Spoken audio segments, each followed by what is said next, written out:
in America, a place where you are judged by the color of your skin, black, white, and here I am, standing on the land of another brown man. Now that's irony that I can see. Thoughts swim around my mind, you got to give me time on this. Thoughts swim around my mind, but my grandpop says just throw your line and fish. This year's poster contest was made possible by Wells Fargo, the Disney Company, Department of Cultural Affairs, along with other sponsors. They say a picture is worth 1,000 words. For these winning artists, these pictures come with memories that will last a lifetime.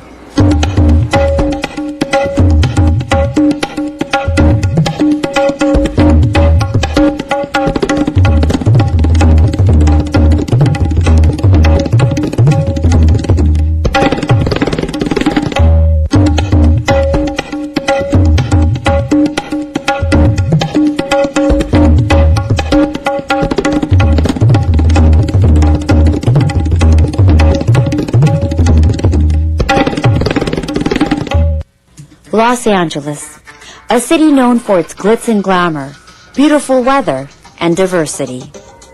A city that attracts thousands of people every year. A city with an estimated population of 3.8 million. But among that population is a sector of the community who have no home. A community that lives in shelters, transitional housing, or welfare hotels. A community known as our homeless population. There shouldn't be homelessness anywhere on this planet. There's no excuse for it. According to statistics, Los Angeles has a higher rate of homelessness than most other U.S. cities, making a dubious distinction of being the homeless capital of America.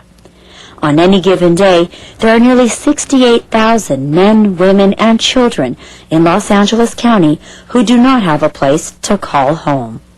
1 out of 4 homeless individuals is a military veteran. Perhaps understanding homelessness is the first step towards empowering the community to take action and inspire hope.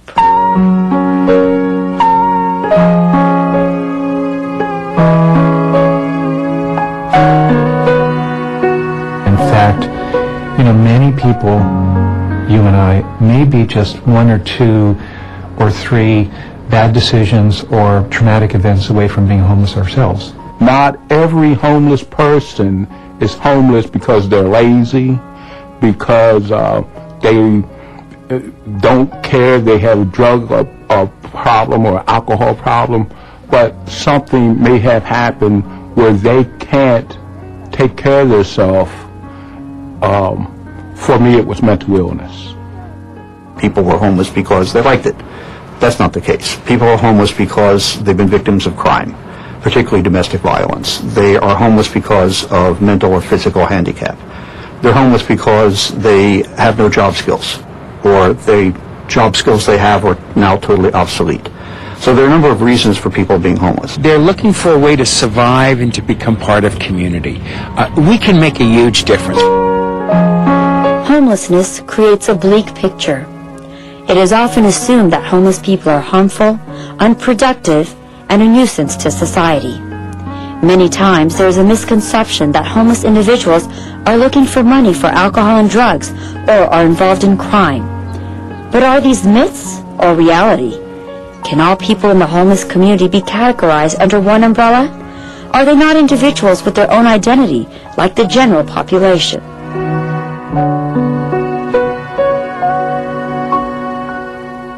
About 11 years ago, I was happily married, and my marriage just fell apart. And I went through a period of just walking the streets crying for about a year and a half. And at that time, I didn't know that that was called clinical or major depression. Jacob is one of the many individuals who found himself on the streets due to his mental illness. Having lost his job, a broken marriage, and also suffering from muscular dystrophy, he fell victim to homelessness. I couldn't get it together, just the crime and the depression. And someone told me that maybe I should seek some help. Actually, my physical being, I had deteriorated to the point because I couldn't take care of myself. But Jacob is just one of the many with a story to share. I became homeless after I lost my husband to kidney cancer a couple of years ago. I was staying with a friend, but it turned out to be kind of disastrous. There were some things going on that I didn't want to be a part of. So I found myself with some money, but not enough to really go anywhere and do anything. For Yvonne, a mother of 3, it was a situation she had never experienced or anticipated after dealing with a bad marriage. It was shocking. It was frightening. Scary. You don't know what to do, who to talk to. Many simply don't have the support system and want to live a normal life. I always gave parties and cooked dinner. I want to see my friends and my family. You know, I miss that. I want to be in a home where I can have all of my family come at the same time. These individuals all have different stories that have brought them to homelessness, but one fact has become apparent. Research indicates that with rental costs growing faster than incomes and a nationwide shortage of approximately 2 million affordable units, the lack of housing is the #1 reason for homelessness. Living paycheck to paycheck meant that they couldn't keep up with the mortgage. And they couldn't keep up with the mortgage. They would lose the home, lose the condo, the apartment. They would move in with relatives or they would move in with friends, and then they would ultimately wear out that ability to be housed with somebody else, and then they would end up either in a shelter or in a motel or ultimately in the street. With the mortgage crisis and people losing their homes, people haven't been saving as much as they should be saving. I think people are starting now to end up in crisis situations where they don't have the ability to stay in their homes.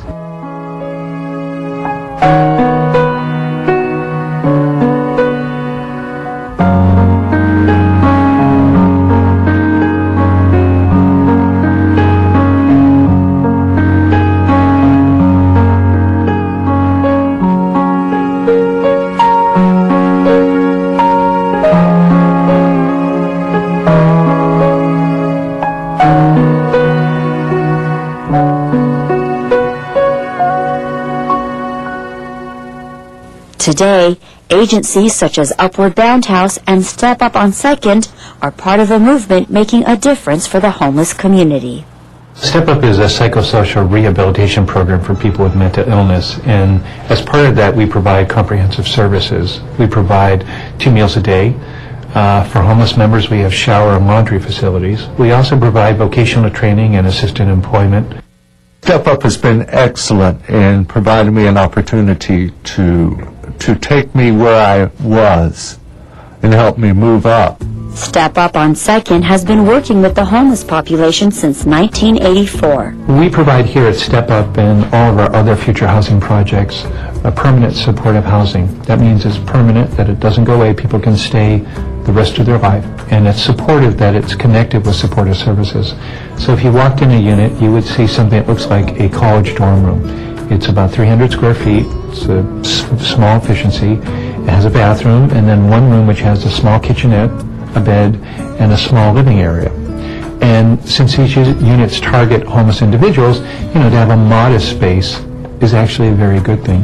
Housing is rent subsidized through the federal government, and residents are required to pay 1/3 of their income. In addition to housing, it's a place that also teaches independent living skills. So I went from helplessness, hopelessness, homelessness to housing. Jacob, a resident of Step Up on Second, gives back by helping homeless individuals understand how to get back on their feet and appreciate life. Work means so much to people with mental illness.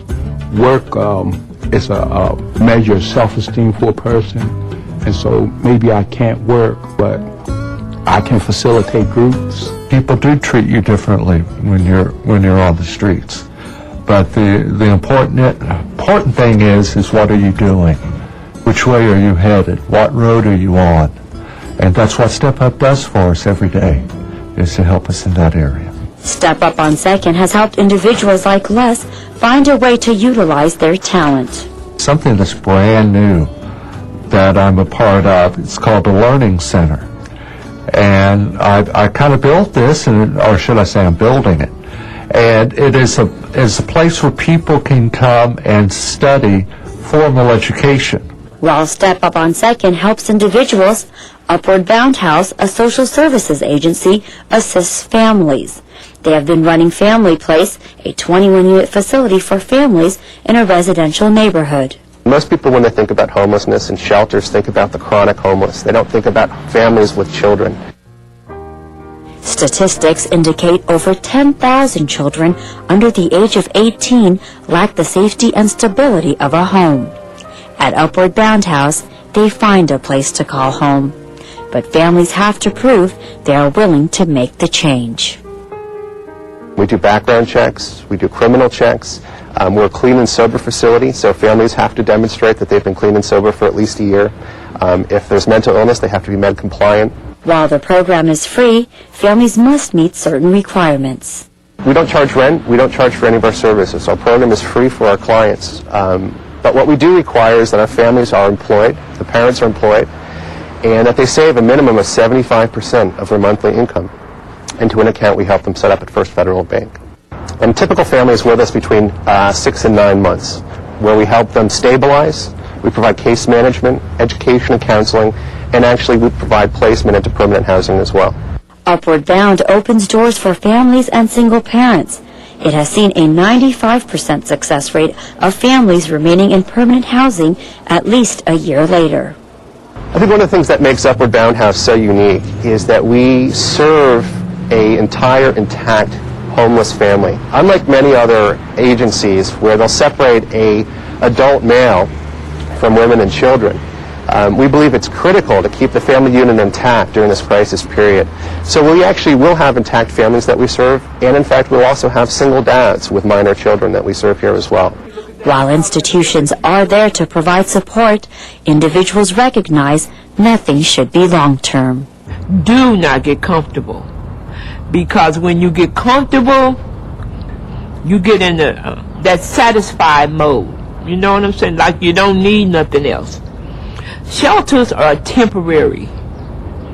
They're not permanent housing. Nobody's going to walk up to you and ask you, are you homeless? Well, let me tell you what you should do. You got to have an inside track. And that's what I had. What ends up happening is that whenever there's an incident, they get taken to General Hospital. A hospital stay on an emergency basis will cost the public $10,000, $15,000, $30,000. For $30,000, you can probably house 2 or 3 households for a year.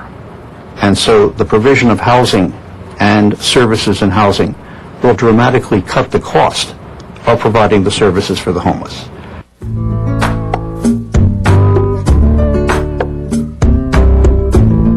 Many feel homelessness is a societal issue that can be addressed with the help of the community. At some level, we can all participate to make a difference. The solutions will come from all of us. Some are simple, a place to sleep. Some are a job. But psychiatric work is necessary for some. Drug and alcohol addiction counseling is also necessary. But we have to start somewhere. I think there's a lot of ways for the community to get involved, and I think one of the broader things is to help reincorporate and reintegrate families and homeless people into a community. And that involves volunteerism, that involves reaching out and participating in that process of families becoming reincorporated into their communities. They tend to think that addressing the needs of homeless in a neighborhood attracts crime, attracts violence, and really it doesn't. If you look at the well-run social service facilities that we have in the city, they're very stable, and they are positive contributors to the community. Venice resident Bill Macalo has taken up the cause on his own. He has been working with the homeless community for the past 7 years as Bill the Barber. I was not a barber, I was not trained as a barber, but I taught myself how to do it. And I figure over the last 10 years, the 7 years I've been doing it, I've probably given about 15,000 haircuts. I give, on the average, 20 haircuts a day. Bill now has 2 people who also help him.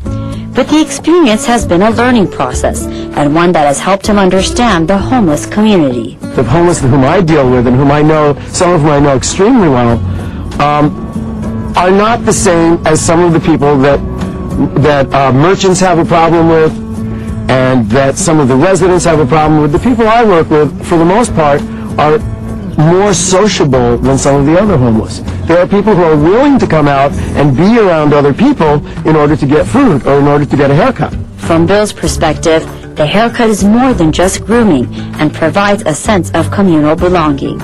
It's not just the haircut.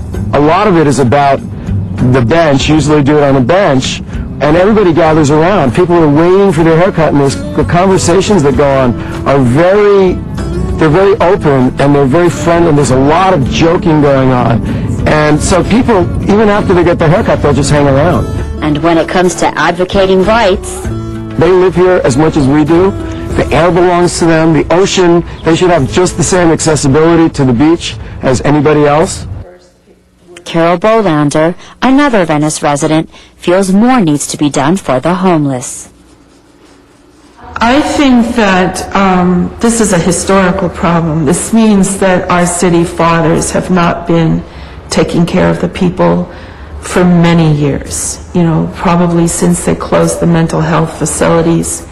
I think that there needs to be a conscious effort to provide wraparound housing and services for the homeless. She feels the lack of housing is leaving many to stay in their RVs. I think the city has so long not been taking responsibility for the problems. And the city is working to make changes. We're in the process of working on one location where we'll put 50 homeless people with permanent services to give them a shot at coming out of the darkness. We'll hook it into Chrysalis, a great community group that provides job opportunities. We're looking for more housing for low-income people. The problem is definitely one that needs to be addressed, whether on a personal level or city level. But one thing is clear, understanding the cause and resolving it with a solution. And as members of society, we can all do something to bring about a change. There are many ways that people in the community can help, and I know for us and every other nonprofit organization, having the community support us in whatever way makes sense to them is essential to our success. It's enriched my life in ways I can't even begin to enumerate. Come down here sometime and just mingle. And don't take what you see as all it is. It goes a long way to helping them get back on that path to success. There are some amazing people residing in this community. The only thing that's wrong is that they're poor. Once we bond with people who don't have much going for them, that gives them a sense of hope, and it gives us a sense of purpose. We all can be part of the solution of homelessness. If I can love you like I love me, I think the world would be a better place. Homelessness. It's not their issue, but an issue that affects all of us.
play City View Channel 35. Your city, your channel.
Police are investigating a series of bizarre and disturbing attacks that have left children in cities from coast to coast injured and fearing for their safety.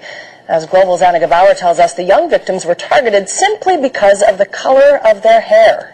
Dave Better, we begin with an Eyewitness News exclusive disturbing video of a gay man being beaten in Queens. The individual was attacked simply for his orientation, and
council members Labange, Perry, Rosendahl, Weston, and Zine. We are waiting a quorum. Ms. Perry is excused, but she's here. Thank you, Ms. Perry. She's with this excuse, but otherwise, Mr. Alacon, Sergeant, Louisa, Mr. President, Mr. Reyes, please make your way down as soon as possible. Begin the meeting. Thank you.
Good morning, Los Angeles, and welcome to the City Council meeting for Friday, August 6, 2010. I want to welcome our guests who are here in council chambers, as well as our viewers on Channel 35. For your convenience, there are 5 ways of following city council meetings here in person. In our remote locations in Van Nuys and San Pedro City Halls, where you can testify remotely but also watch these meetings live and in person. Through the television on Channel 35 throughout our city's cable system, which broadcasts each of these meetings live and rebroadcasts them in the evening. Through the internet at lacity.org, where if you click on the links on the left hand of the page, at our homepage, you can catch live streaming webcasts of our council meetings. And for your convenience, we also archive all of our past council meetings online there as well. And finally, through your telephones, by calling the following number, 213-621-CITY. That's 213-621-CITY. And you can listen into any of the council meetings as well as our committee meetings as well. I want to thank those council members who are here on time pursuant to council rules. We do have a quorum. Council members Alarcon, Cardenas, Koretz, Krikorian, Labange, Perry, Reyes, Rosendahl, Weston, and Zine are here. We're still awaiting the following late council members. Council members Hahn, Huizar, and Parks, if they'll please join us as soon as possible. But with that, Mr. Clerk, if you'll call the roll. Alarcon, Cardenas, Hahn, Huizar, Koretz, Krikorian, Labange, Parks, Perry, Reyes, Rosendahl, Smith, Weston, Zine, Garcetti.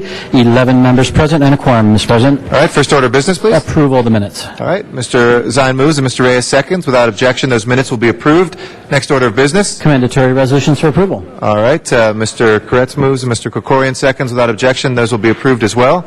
If we can run through the agenda, and if I can ask folks to just wind their conversations down, please, on both sides of the rope. And we're going to run through the agenda briefly before we head back to some presentations we have today. So if we can go through the first items, please. First items on the agenda, items 1 through 8, are items for which public hearings have been held. Okay. Anybody wish to, let's hold 1 until we have 12 members, since it's an ordinance. I'd move no action on number 4, since it's duplicative of number 17 in the special meeting. Any other specials 2 through 8, colleagues? 2 through 8. Yes, Mr. Koretz? If we could call item 3 special. Okay, Mr. Koretz, item number 3. Other specials? Number 2 for Mr. Alarcon. Other specials? Yes, Mr. Reyes? Number 5 for Mr. Reyes. No. That leaves us with items 6, 7, and 8. There are no other specials. Seeing none, let's go ahead and prepare the roll on the balance and tabulate the vote. 11 ayes. Those are approved. Next items, please. Items 9 through 14 are items for which public hearings have not been held. 10 votes are required for consideration, and there is a request to continue item 11 to September 7th. Is there any objection to continuing item 11 till the 7th of September? Seeing none, so ordered. Let's hold 9 on the desk, too, while we're waiting still those late council members, Hahn, Huizar, and Parks. And that leaves us 10, 12, 13, and 14. Do we have cards on any of those? There's a card on item 14. On item 14, okay. We'll close the public hearings on the others. That leaves us 10, 12, and 13. If nobody wishes to call those special, please open the roll, close the roll, and tabulate the vote. 11 ayes. Those are approved. Next 2 items, please. On the continuation agenda, items 15 and 16 are items for which public hearings have been held. Okay, I'll call 15 and 16 special. And we will wait for the special meeting later. That will take us to our presentations. And I'd like to recognize Councilmember Bill Rosendahl for our first presentation today. Very good. Thank you.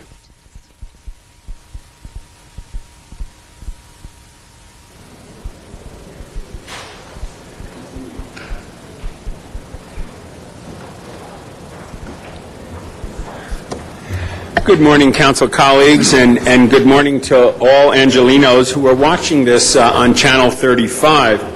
As you can see, as I'm standing here, LAPD is coming over in their greens, and they're here like we are to honor someone. In fact, right before I came up here, I introduced Marlene Greenfield to Eli Broad, one of the most philanthropic, generous community leaders we have. And I said, I want you both to meet each other, because you both are making a difference. Come on up. No, we all make a difference if we're committed to the city, from where we come from and what we bring to the table. And Marlene Greenfield has been a great contributor for over 60 years. She's a lifelong resident of Los Angeles and has diligently worked for the city for over 60 decades. Can you imagine that, folks? 60 years?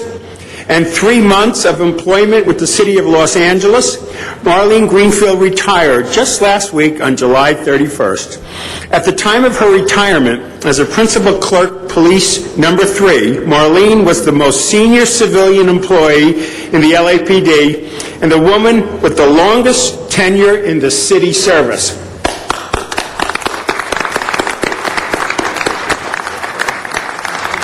Over the course of her career, she has worked for 9 different police chiefs and 5 interim chiefs. Marlene, I bet she's got stories to tell us, folks. Marlene began her service to the City of Los Angeles on May 1st, 1950, as a clerk typist with the Department of Public Works, Bureau of Street Maintenance, but transferred over to the LAPD in 1951 when she spent the remainder of her career.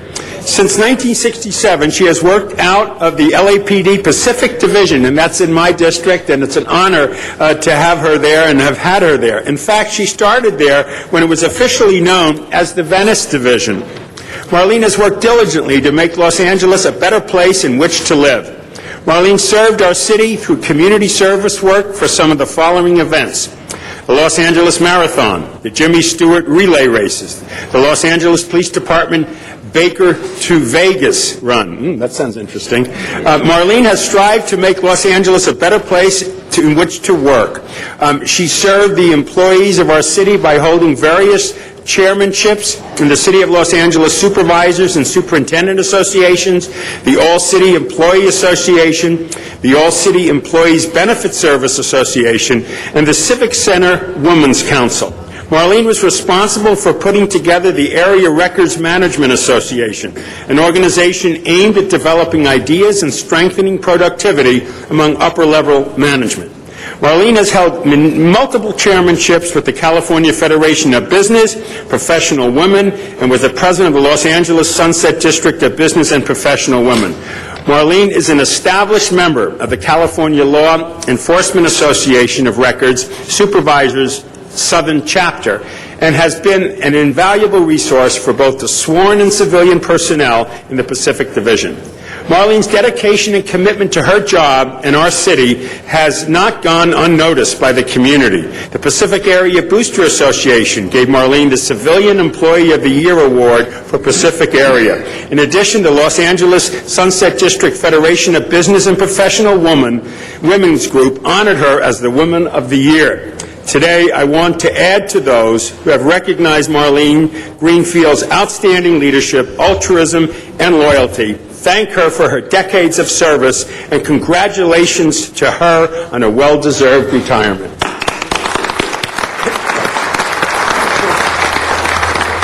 I'd like the LAPD to make a comment or two before I officially present her the cert. Chief. Thank you, Council Member, Council President, members of the Council. Every year the LAPD comes together in various award ceremonies, the Medal of Valor, and presents those awards to officers who have made a huge contribution to the community. If dedication, professionalism, courage, but there are others amongst us in the LAPD, mostly on our civilian side of the house, who, although they don't necessarily wear the uniform or a gun or a badge, they don't necessarily get involved in pursuits or other risk management kinds of activities. At least I don't think so, Marlene. That does not make them any less a hero. Marlene has been, like the council member said, a hero to the LAPD, and I'm very, very pleased on behalf of Chief Charlie Beck that Councilman Member Rosendahl has taken the time from his schedule to recognize one of the heroines for the LAPD in the form of Marlene Greenfield. We are appreciative of her work, of her leadership, of her passion, and her love of the LAPD. And we thank her for her service. Thank you, Dan.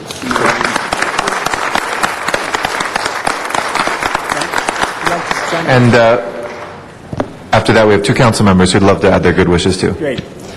Just a few comments. Good morning, everyone. My name is John Peters. I'm the commanding officer at Pacific Area, and I've had the pleasure to work with Marlene the last 8 months, and we're having a very nice retirement luncheon for her next week, where I'll be talking about a number of things, but just from a personal standpoint, she's going to be very, very greatly missed. I'm going to miss the conversations that I have with Marlene, where she, because of her institutional knowledge, is able to take me back and advise and consult on various issues as they come up. And it's going to be too bad that we don't have her around. But she tells me that she is coming back as a volunteer, if you can believe that. So we're happy to have her. But Marlene, congratulations on this great day.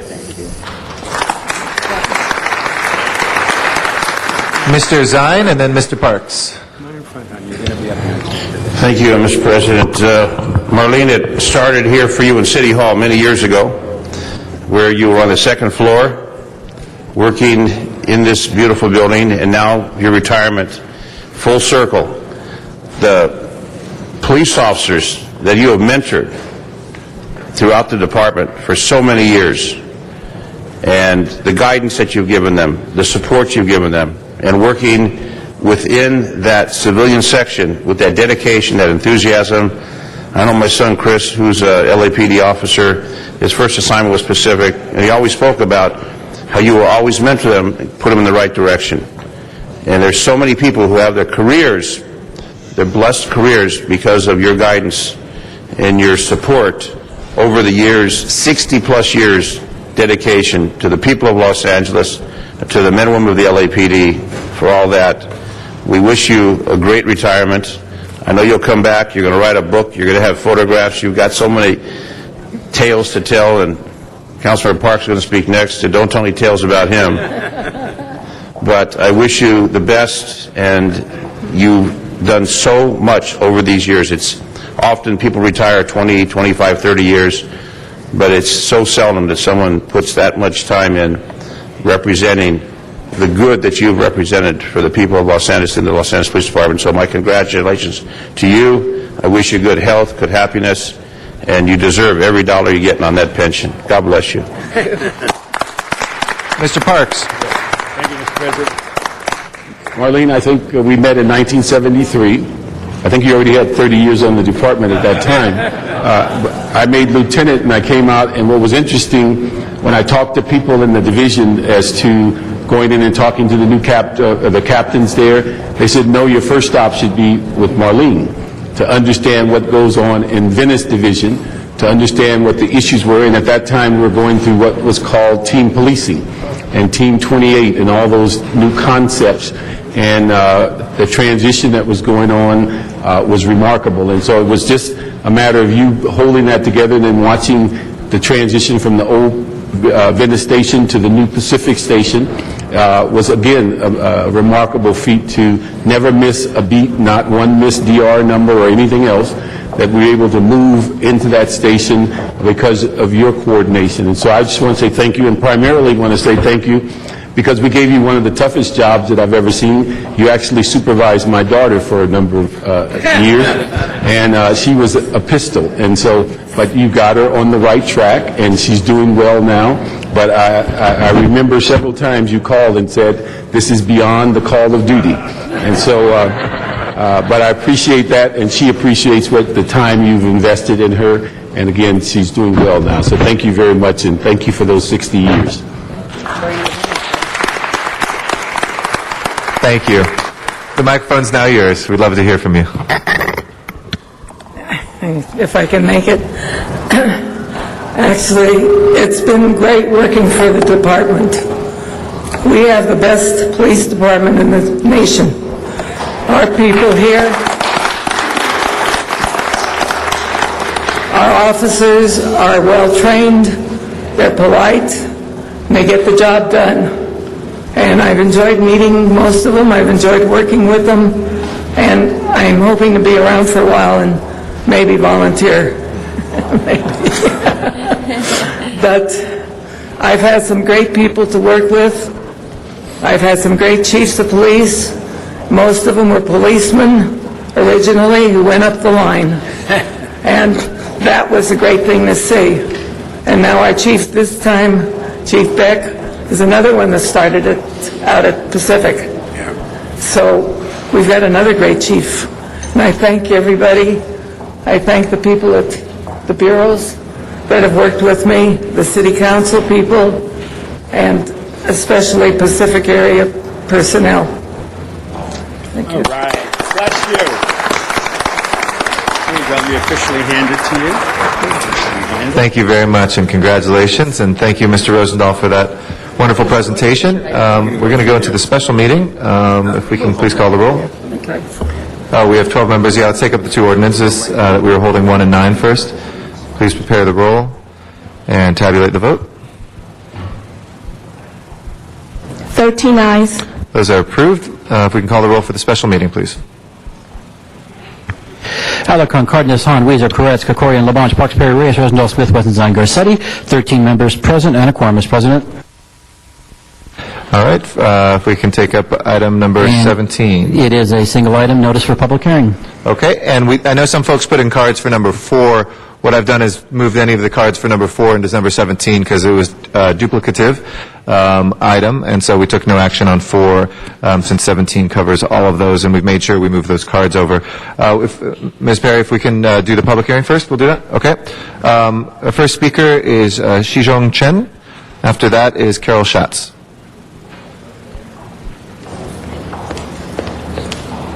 Good morning. Good morning. Thank you. My name is Shizhong Chen. I speak for Los Angeles Faith Arts Center Planning Group. For the past 6 months, we have requested from the city an opportunity for us to present a proposal to build a performing arts center for Shenyun. We have not succeeded. Perhaps we have not elaborated well how significant this may be. People of Los Angeles love Shenyun. In the past 4 years, nearly 70,000 Angelenos have seen Shenyun. Our local promoters have witnessed how Shenyun captivates spectators and even moved them to tears. So many, including LA's most famous, have shared on camera with us their unreserved praises of an emotional outpouring to Shenyun. Some who missed the show in LA even flew to San Francisco or Seattle to catch its shows there. This speaks to the penetrating power of Shenyun. It touches people's hearts, lifts their spirits, and even changes their lives. We're not aware of other art institutions that have this kind of pure, inspiring power of Shenyun. This also speaks to people's inner yearning. Shenyun is able to touch a wide audience because we share something universal. Perhaps deep in our heart, we have all been waiting for such an angelic call.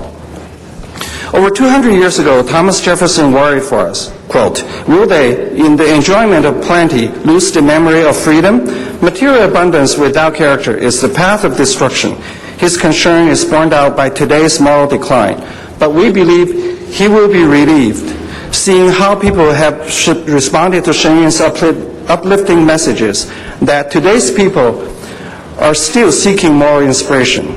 Dear City Council, your discussion today may decide for the city to have or deny not only a great art institution, but more importantly, its pure and inspiring power for generations to come.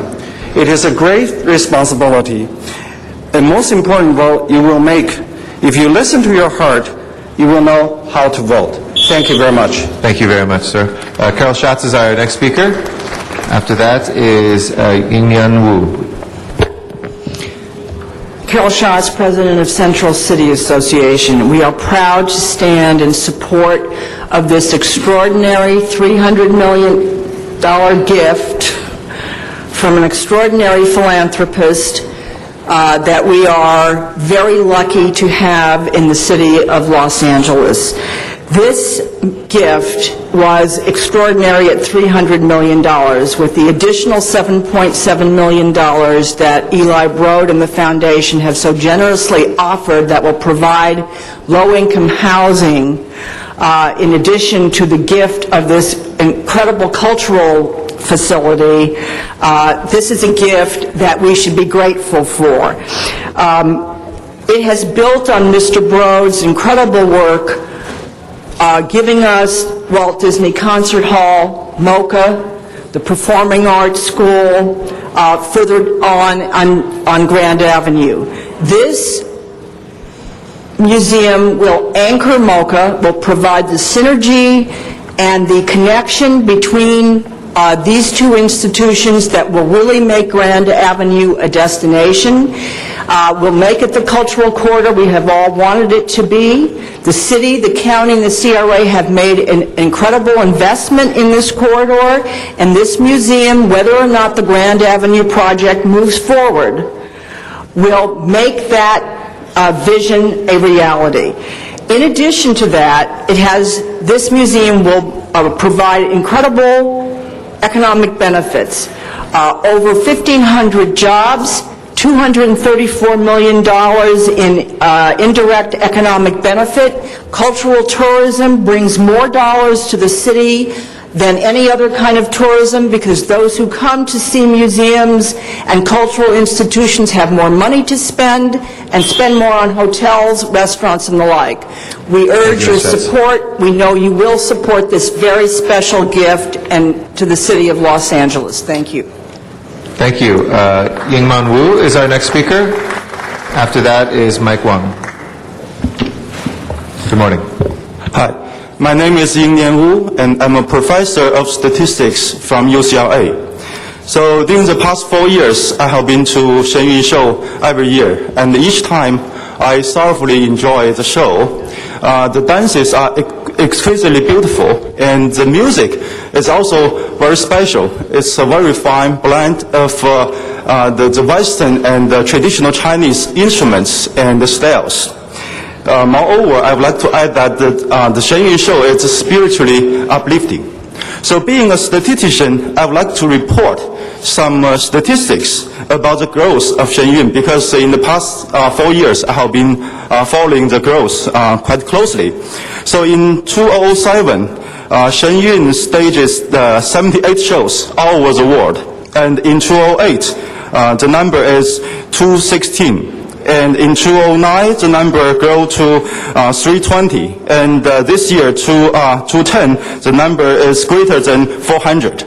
So those statistics are testaments of the growing popularity of Shenyun Show. So if Shenyun find a home in Los Angeles, I think it definitely will bring a lot culturally to Shenyun, to Los Angeles. So therefore, I ask you to support the Shenyun Performing Art Institution. Thank you. Thank you very much. Appreciate your comments. Mike Wang is our next speaker. After that will be Arlene Freeman.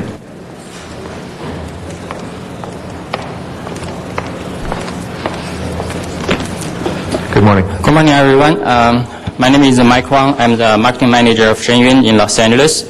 I want to say today that Los Angeles is a great city for being one of the centers of the Western culture and arts. And due to the Hollywood situated in Los Angeles, I have been one of the attractions of the world for the past century. But everyone knows that with the renaissance of Eastern culture and arts, Asia is drawing more and more attention from the world. How to keep Los Angeles prosperous for another century, for more centuries? Now LA have a chance, have the opportunity. The Shenyun and the Feiting Art Center really represents the top and the economic protection for art and culture of the Eastern East art and culture. In the past 4 years, only 4 years, Shenyun have performed its show unparalleled, fabulous show in all the 5 continents.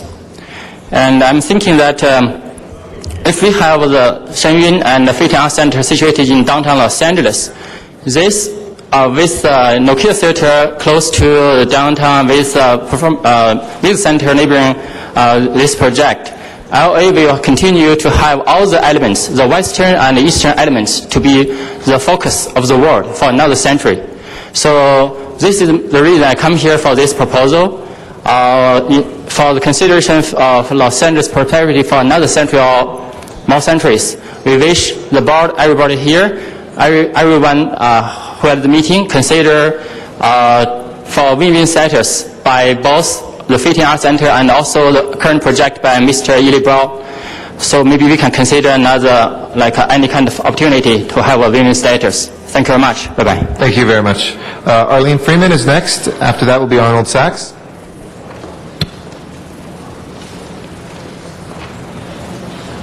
Good morning. Good morning. My name is Arlene Freeman, and I'm not Chinese. I've been working, though, to support Shenyun since its inception. So why is that? People wonder, why does Shenyun want this particular site and not any other? And so I would like to explain these things.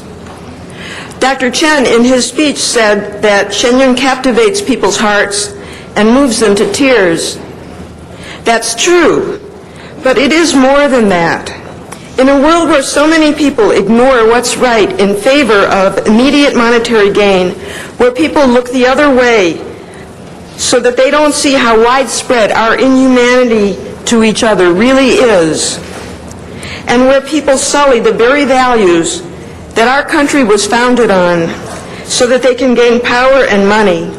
In such a world, along comes something that speaks to our hearts and tells us how mankind can be and how we can treat each other with compassion, the compassion that God intended us to have for each other. Shenyun does that. That kind of message can't be shunted to a back alley, a forgotten sight that no one sees. It has to represent the best that this city has to offer, because that is the value that man places on this kind of a showcase. If people choose money over values, so be it. But we will always know that when we came to that fork in the road, we chose money and power over values. Please, don't let this opportunity escape the city of Los Angeles. Thank you very much. Thank you. Our next speaker is Arnold Sachs. After that is Marie Paul Beishu. Is Mr. Sachs here? Okay, Mr. Sachs will pass. Is Marie Paul Beishu. Excuse me if I mispronounced that. And then Albert Roman. Good morning. Thank you. My name is Marie Paul Beishu, and I want to thank you to have us be able to speak on the behalf of the Shenyun Art Performance Center to be built in downtown LA. I have myself gone to the show twice. I am in a profession of helping others in evolution, and I truly support such an amazing performance that really truly not just only speak to the heart of people, but really claim for higher understanding of spiritual value. We need to support this building to be standing on its own in downtown LA. Thank you so much. Thank you. Our last speaker is Albert Roman.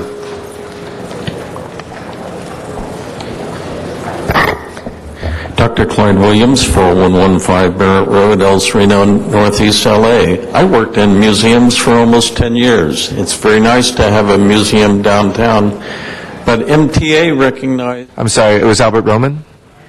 Albert Roman. It was, I didn't call you Dr. Williams. You didn't have a card in on this one. It's Albert Roman? I say we're on we're on the special meeting, item number 17. Do you have a card for it? Okay, go ahead and finish. I didn't have a card. We'll fill one out for you. Okay. For 11, too. So I've worked in museums. Collections are great. The Broad collection is a very good collection. However, in Los Angeles, the oldest museum is the Southwest Museum with the Loomis collection, which was one of the greatest collections of Southwest art and artifacts. So the opportunities are here now at the Southwest Museum. Why can't the CRA fund the Southwest Museum and the retention of the collection at Highland Park? Thank you. Thank you. Sorry about that, Dr. Williams. So we'll continue to try to find that card. We'll fill one out for you if not. And our last speaker, if you'd like to come forward, Mr. Roman. Hello, my name is Albert Roman. I want to simply request that the City Council consider the Fei Tian Academy proposal. The show was in July in the Dorothy Chandler Pavilion. I helped interview people who watched the show. Over 75 people came to the show who we interviewed in the arts community. That's movie stars, people in film, in the film industry, dancers, singers. People love the show, and it would really benefit the community. We hope that the city considers their proposal. Thank you. Thank you. And we did find your card, Dr. Williams, so we'll make sure that gets in the record. Our apologies, it was misfiled. That will close the general public comment. I'd like to call on Ms. Perry. Thank you very much, Mr. President. I am very pleased that we have reached this point today, and I am excited that the Broad Foundation has decided to locate the world-class Contemporary Art Museum in downtown Los Angeles, strategically located at 2nd and Grand Avenue on our cultural corridor, which is headed towards critical mass with the Walt Disney Concert Hall, the Music Center, the Museum of Contemporary Art, and the Colburn School, and our own Los Angeles Public Library. In 1984, Mr. and Mrs. Broad established the Broad Art Foundation as a lending library for contemporary art. The Broad Foundation pioneered the lending library as a way to create a public art collection that could be shared by museums all over the world. And now that the Broads have decided to establish a permanent museum with their collection, the museum will showcase the collection and will be the headquarters for the Foundation's worldwide lending program. And I wanted to publicly express my gratitude to the Broad Foundation for investing in the city of Los Angeles, because this will provide the young people of the city with an opportunity that they might not have otherwise had. Now, in partnership with the Redevelopment Agency, and I also want to acknowledge the very hard work of David Rigatello and his staff from the Redevelopment Agency, we have a series of actions before us that will allow for the development of the museum and a parking facility. This development will create 1,340 direct and indirect jobs for the project's construction. After construction, the museum will create over 100 full and part-time jobs and contract positions. All of the provisions of the Grand Avenue project community benefits agreement, including a project labor agreement, are being applied to the museum and the parking structure. The construction on this will begin in September of this year, which means the approval of the project today will be helping people get back to work sooner. The museum is expected to attract 200,000 visitors to the city of Los Angeles on an annual basis, which will result in increased cultural tourism, generate significant tax revenues from not only attendance to the museum, but dining, shopping, and hotel stays.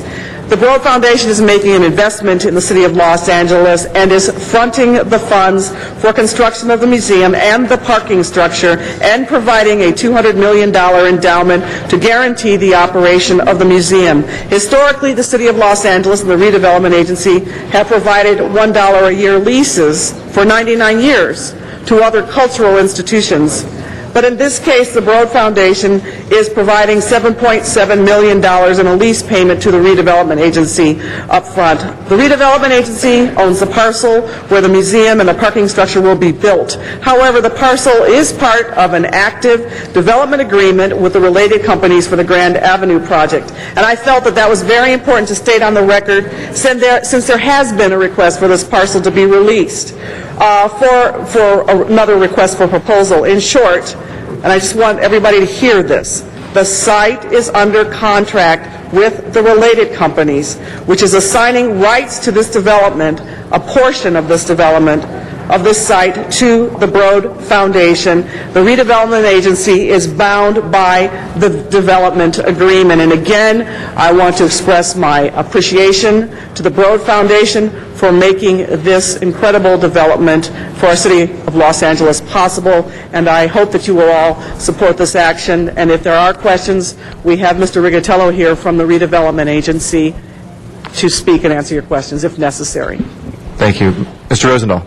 Thank you, Mr. President. I want to thank Eli Broad and Edie Brogue. The two of them have been outstanding citizens. They live in my district.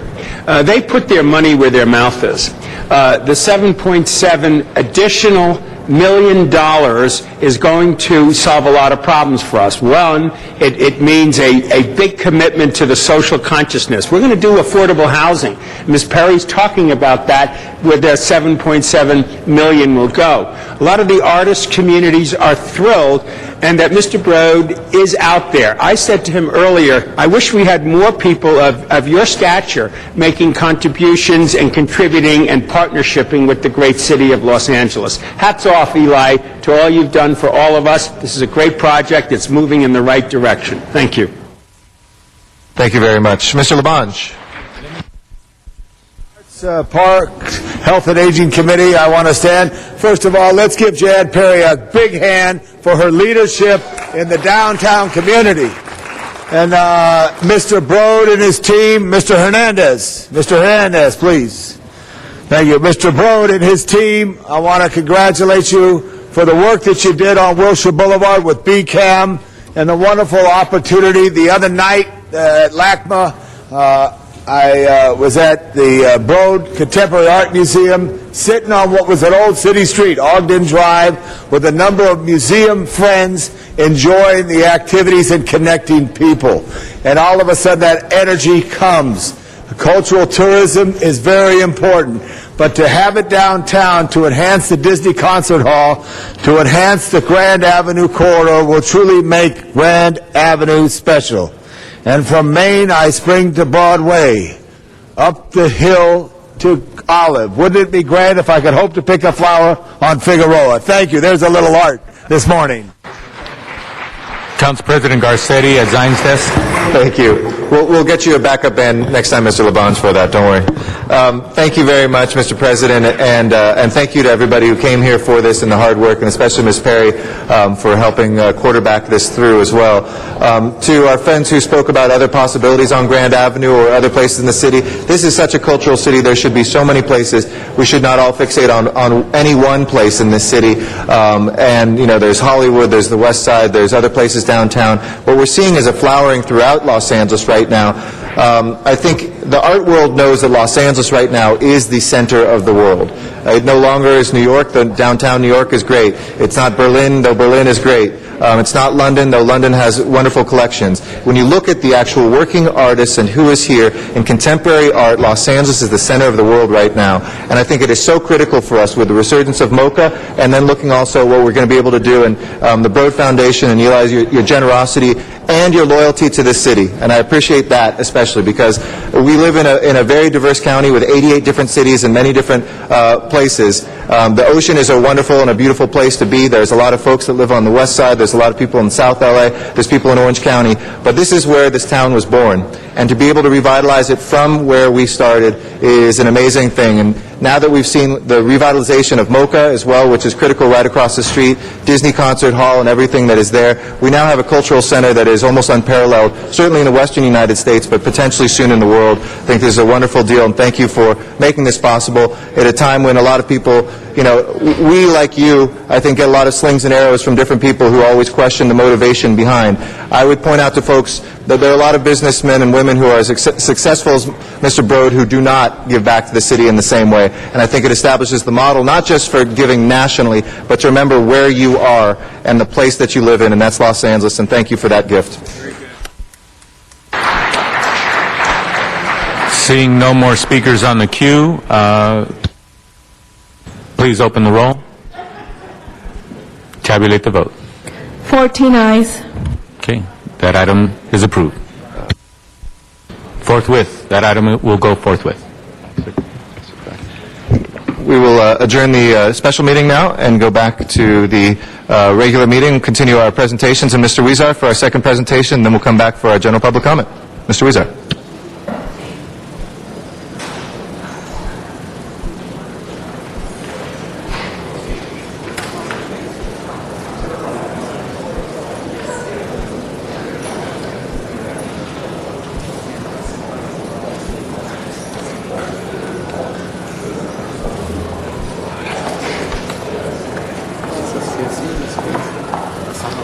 Sí, ya estamos listos.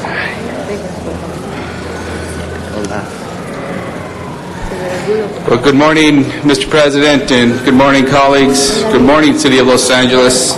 It's such a great pleasure to stand here today to celebrate the independence of the country of Ecuador.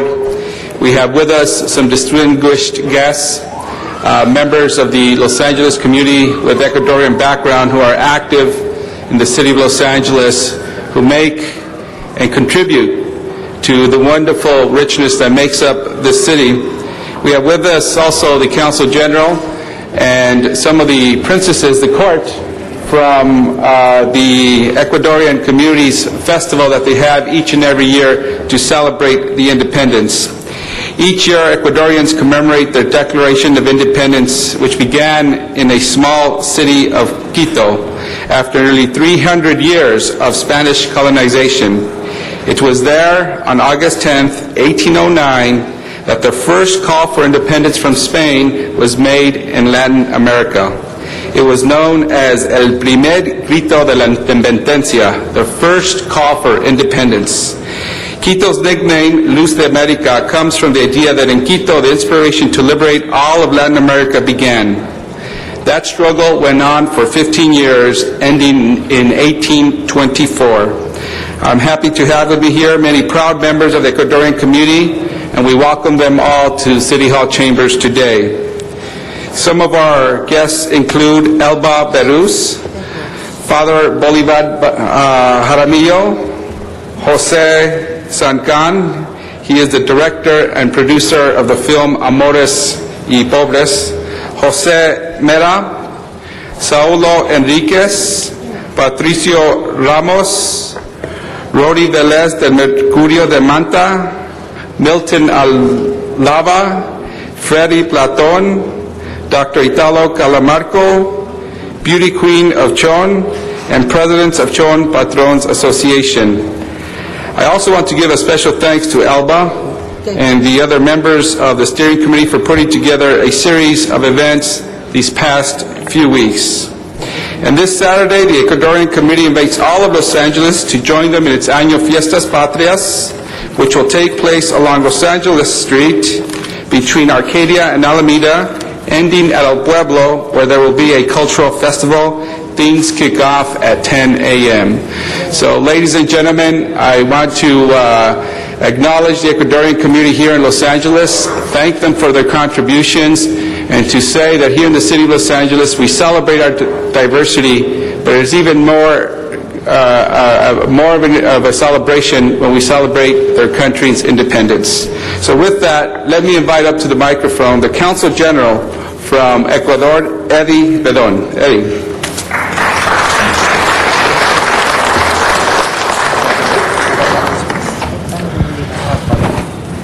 Good morning. Honorable Eric Garcetti, Presidente del Consejo de la Ciudad de Los Ángeles. Good morning, Honorable President of City Council, Mr. Eric Garcetti. Honorable José Huizar, Cónsul miembro del Distrito número 14. Honorable Jose Huizar, Council member from 14th Council District. Honorables miembros del Consejo de la Ciudad de Los Ángeles. Honorable Council members from the City of Los Angeles. Señoras y señores. Ladies and gentlemen. Los ecuatorianos nos aprestamos a conmemorar los 201 años del primer grito de independencia en Hispanoamérica. The Ecuadorians are very proud to commemorate the 200 years of the first grito de independencia in Latin America. Gracias a la resolución tomada por unos cuantos patriotas, and that's thanks to the resolution that was adopted by a few of our countrymen, de ser libres y conseguir la libertad de su patria. The resolution to be free and to be able to attain the freedom for their nation. Este movimiento americanista estuvo alentado por ese hombre extraordinario. This movement was driven by that extraordinary man, sociólogo humanista que dio brillantez al mundo intelectual del siglo XVIII. Sociologist, humanitarian, who brought a lot of light to the intellectual world. Eugenio Espejo. We're talking about Eugenio Espejo. Con su influencia incitó a dar este paso decisivo para el futuro de América Hispana. With this influence, he took it upon himself to take this very decisive step for the future of Latin America. Cuyos deseos se plasmaron en realidad en la madrugada del 10 de agosto de 1809. Whose wishes became a reality in the morning of August the 10th, 1809. Con esta oportunidad, a nombre de todos los ecuatorianos, deseo presentar un afectuoso saludo a todos los distinguidos miembros del Consejo de la Ciudad de Los Ángeles. And having this opportunity, I would like to take the opportunity to thank all my fellow Ecuadorians, and I would like to present a very warm greeting to all the distinguished members of the city council. Por su amabilidad de recibirnos en esta importante reunión. for kindly receiving us in this very important gathering. Thank you so much. Thank you very much, Mr. Council General, and I also want to take this opportunity to introduce to you the mayor of La Puente, who has Ecuadorian background, descended from Ecuadorian parents. He is Mayor David Argudo. Let's give him a big round of applause here in the city of Los Angeles.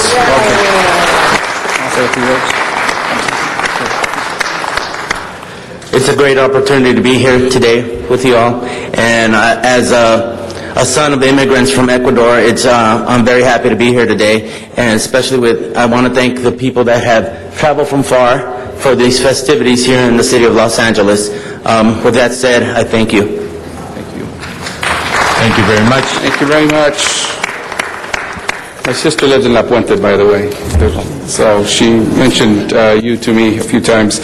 Let me know about the good work you're doing. It's all good stuff. Let me know the good work you're doing there. And ladies and gentlemen, I want to now introduce you to Father Bolivar Jaramillo. He's a spiritual guide to the Ecuadorian immigrants. Welcome, Father. Thank you. Welcome.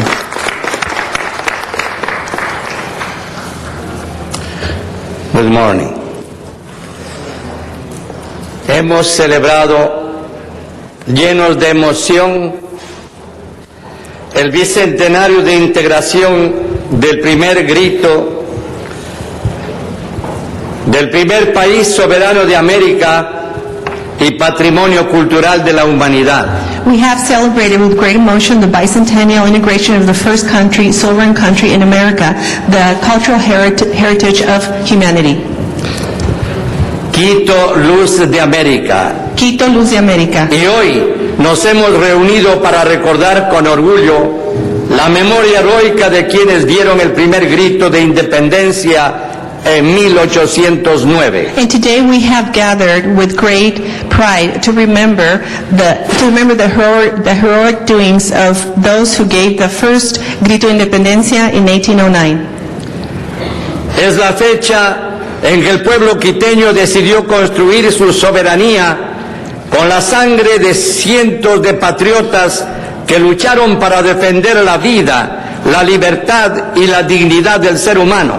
This is the date that the Quiteño city decided to build its sovereignty with the blood of hundreds of patriots who fought to defend the life, liberty, and dignity of the human being. Nuestra América mestiza se miró de cuerpo entero en el paradigma de Eugenio Espejo. Our mixed Native America mixed with the full body in the paradigm of Eugenio Espejo. Nuestra América India comenzó a buscar su identidad en ese duende que soñaba en la igualdad, la justicia, la libertad y sobre todo la soberanía. Our Native America is starting to look for its identity in that small dwarf that was dreaming of equality, justice, liberty, and most of all, sovereignty. ¿Y cuál fue el fruto de esa sangre fecunda de nuestros héroes? And what was the result of that blood from our heroes? Un año después, mientras Quito lloraba a sus héroes, México, Caracas, Bogotá, Santiago de Chile, Buenos Aires, llevaba a cabo sus propias revoluciones, haciendo que toda nuestra América se uniera en un canto coral de libertad que estremeció al mundo entero. A year later, while Quito was crying for his heroes, Mexico, Caracas, Bogotá, Santiago de Chile, Buenos Aires were carrying out their own revolutions, making it as a result that our whole America was uniting in one choral chant for liberty that shook the whole world. Estamos hablando de la región más desigual del continente, y mientras esta situación no cambie, América Latina no podrá hablar de democracia ni de igualdad, y el sueño del libertador habrá pasado a ser una simple pesadilla. We're talking about a region that has the greatest inequality in the continent. And while this situation does not change, Latin America will not be able to speak of democracy in a way of equality. And that was the great dream of the great liberator whose dream would pass from being a dream to a great nightmare. Necesitamos una segunda y definitiva independencia. Para esto no puede y no quede en una incansable utopía. Debemos hoy y aquí, delante de este extraordinario auditorio, afirmar la necesidad de renovar con brío el proceso irrevocable e irreversible de libertad para tomar conciencia de nuestra propia identidad latinoamericana. We need a second indefinite independence so that this will not be an intolerable utopia. We must today, here, from now on, in front of this great chambers, we have to affirm the necessity to renew with great impulse the process, the irreversible process of liberty, in order to be aware that our own identity will exist and is existing and has existed in Latin America. No renunciaremos jamás a la democracia, a la equidad, al humanismo, a la solidaridad, al respeto, a la integración y a la libertad. We will never give up our quest to achieve democracy, equality, human equality, solidarity, and respect to the integration of freedom. Hoy, en la noche del mundo y en la esperanza de la buena nueva, afirmo con audacia mi fe en el futuro de la humanidad. Today, and this evening, the whole world, and with great hope for what the great things to come, I affirm with a lot of impulse in my faith that the future will be for all humanity.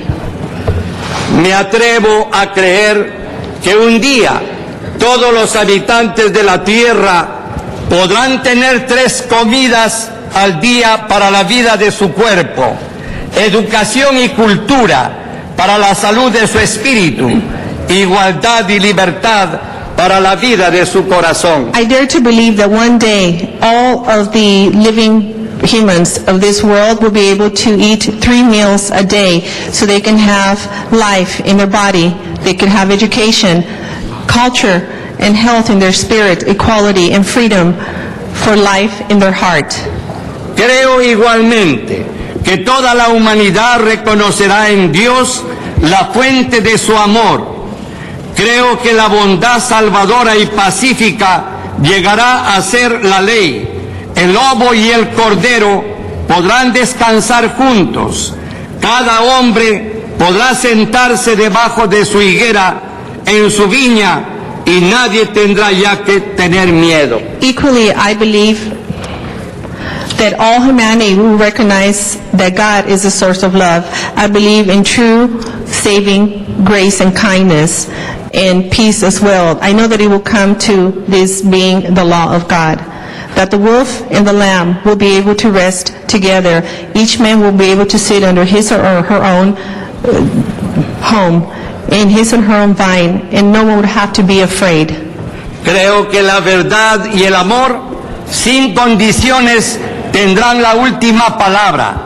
La vida, aún provisionalmente vencida, es siempre más fuerte que la muerte. I also believe that the truth and love, without unconditional truth and love, will always have the last word.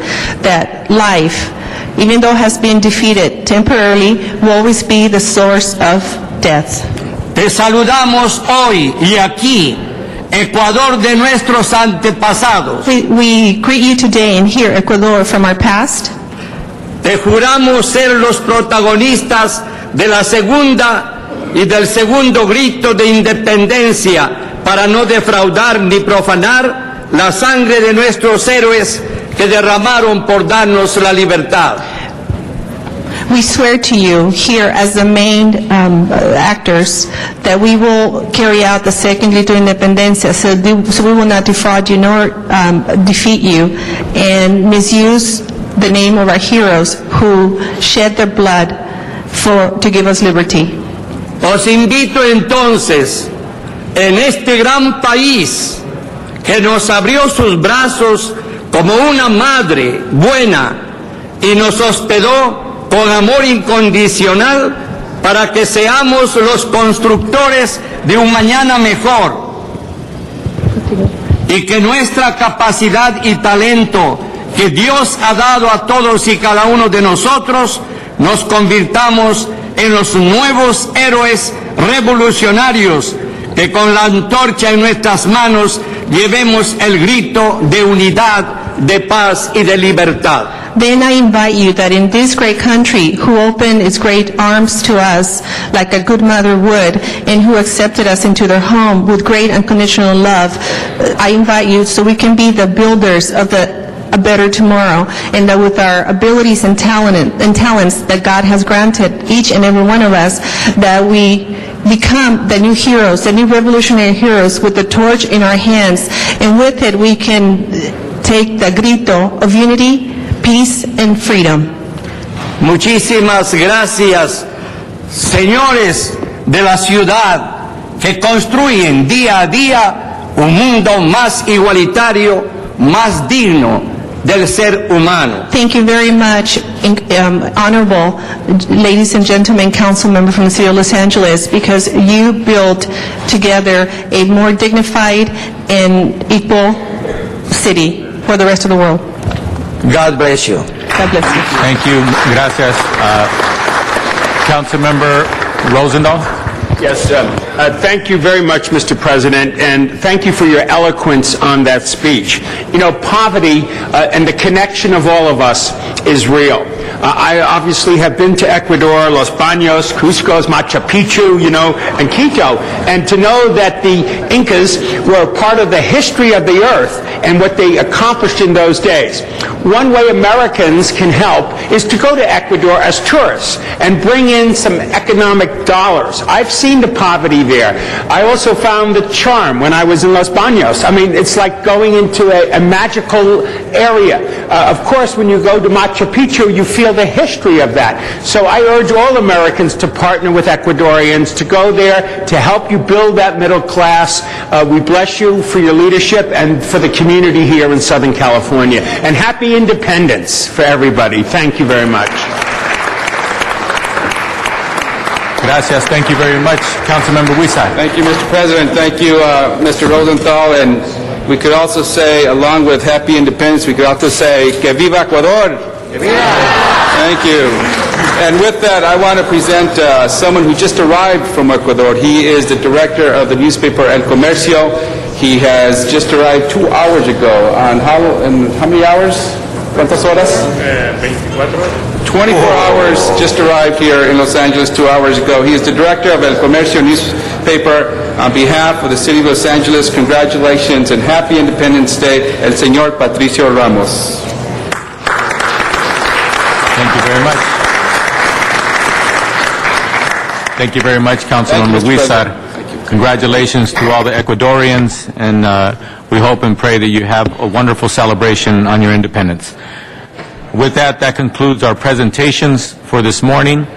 We will next go to general public comment. We'll open it up for general public comment at this time of this council meeting. So I will call to the podium Walter Bechtel. Walter Bechtel.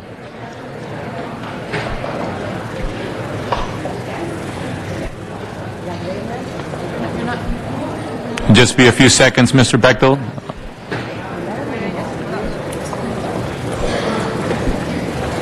Vayan saludando a los señores que están ahí, que todos son veteranos.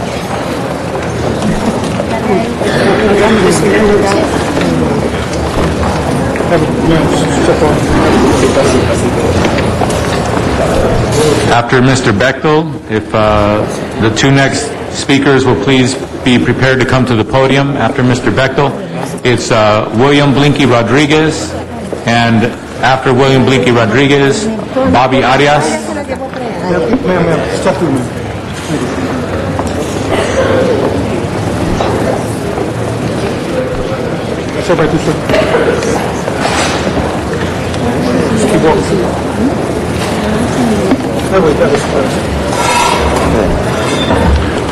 Thank you, Mr. Bechtel. Please come to the podium.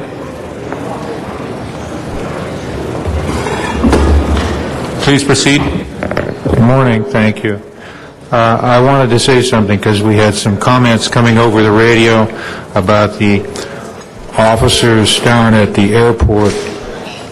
I wanted to say something that I've been finding that there's been a decorum problem with some of the officers in the General Services Department. I think that that there's a little bit too much talking between each other about private citizens. We got an echo here. Is this going to work? Yes, it does, Mr. Bechtel. We can hear you loud and clear. Okay. I was trying to say that I think we got a problem with the decorum with some of the officers standing around and having nothing to do more than kibitz about individuals that they don't know or have any knowledge about. Some of the things that, and I notice some of the things they're talking about are what kind of things annoy these individuals and what can I do to annoy this individual. And I don't think that there should be so much time on anybody's hands to be able to stand around and kibitz about and gossip around about what other people are and other people. I mean, if the city is going to pay somebody, they need to pay them to do a job. They're not being paid to make small talk and find out how to do small things to people. And I've had to complain about that, but mostly this is just in the General Services Department of the LAPD, at the library and at the entrance to our City Hall here. Other officers, I don't have that much problem with. Thank you. Thank you very much, Mr. Bechtel. William Blinky Rodriguez. Good morning, council members. How are you? I came in particular to take this opportunity to speak to Councilman Richard Alarcon. As a part of the community, as an individual that's lived in the Northeast San Fernando Valley for 56 years, I just come to continually stand up for the community that I've been blessed to serve. And Richard, I want you to know, if I can speak to you, that I come to encourage you in the midst of the storms of life that all of us go through at some point in time. I want to remind you that we need your leadership in the 7th District, where time and time again you've led the charge in many different areas, whether it was the Sylmar fires at Oak Ridge. Excuse me, to the speakers, when you're here on public comment, you're addressing the entire council. I apologize. So please direct your comments to the entire council. To all you council members. Okay, so I just wanted to continue on with my statement. You know, there's been a long plight in the city of LA as it relates to saving lives, as it relates to gang injunctions and all the gang violence that goes on. But it's beyond gangs. It's community. It's mothers, fathers, grandmothers. It's rec and parks. It's libraries. All that falls under the umbrella of the work that we've been pushing. And I remember back in 1994 when it was not politically correct, when nobody would touch the work of gang intervention, Richard Alarcon showed up. He showed up at Pacoima Park in February of 1994, did the opening kickoff of the very first game that we put together between two historically rival gangs that have been killing each other for years. Over 600 individuals showed up to that, and he stood up, not because it was popular, he stood up because it was the right thing to do. And for that's why I show up here today. That's not in defiance. Look, the justice system has to run its course, and it will do exactly that. But Richard, we need you in the 7th. We need your leadership. Thank you, council. God bless you. Thank you very much. Next, we have Bobby Arias. Council members, it's my pleasure to be here as a multi-generation Angelino. I'm here really to support Richard Alarcon as well. I want to thank in particular Councilwoman Hahn for her words. There's not about a rush to judgment. I want the council, and more importantly, fellow Angelinos watching this on Channel 35, to know that yesterday we had a standing room only crowd in our community, representing Republicans, Democrats, blacks, whites, Latinos, you name it, all in support of Richard Alarcon. I have had the pleasure of knowing Richard since high school. Whatever good name I've been able to establish in our great city, I want the citizens to know that I put that name forward on behalf of Richard and Flora. Know this, the work will not stop. We are going to continue to work with Richard's great staff to make a better life for our community. So God bless America. We're celebrating freedom, celebrating the process that we're guaranteed under the Constitution. And Richard, know we're behind you and Flora. God bless you. Thank you very much. Next we have Ruben Ledesma.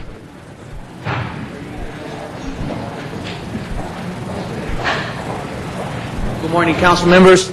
My name is Ruben Ledesma. I represent the newly organized Pacoima Action Council.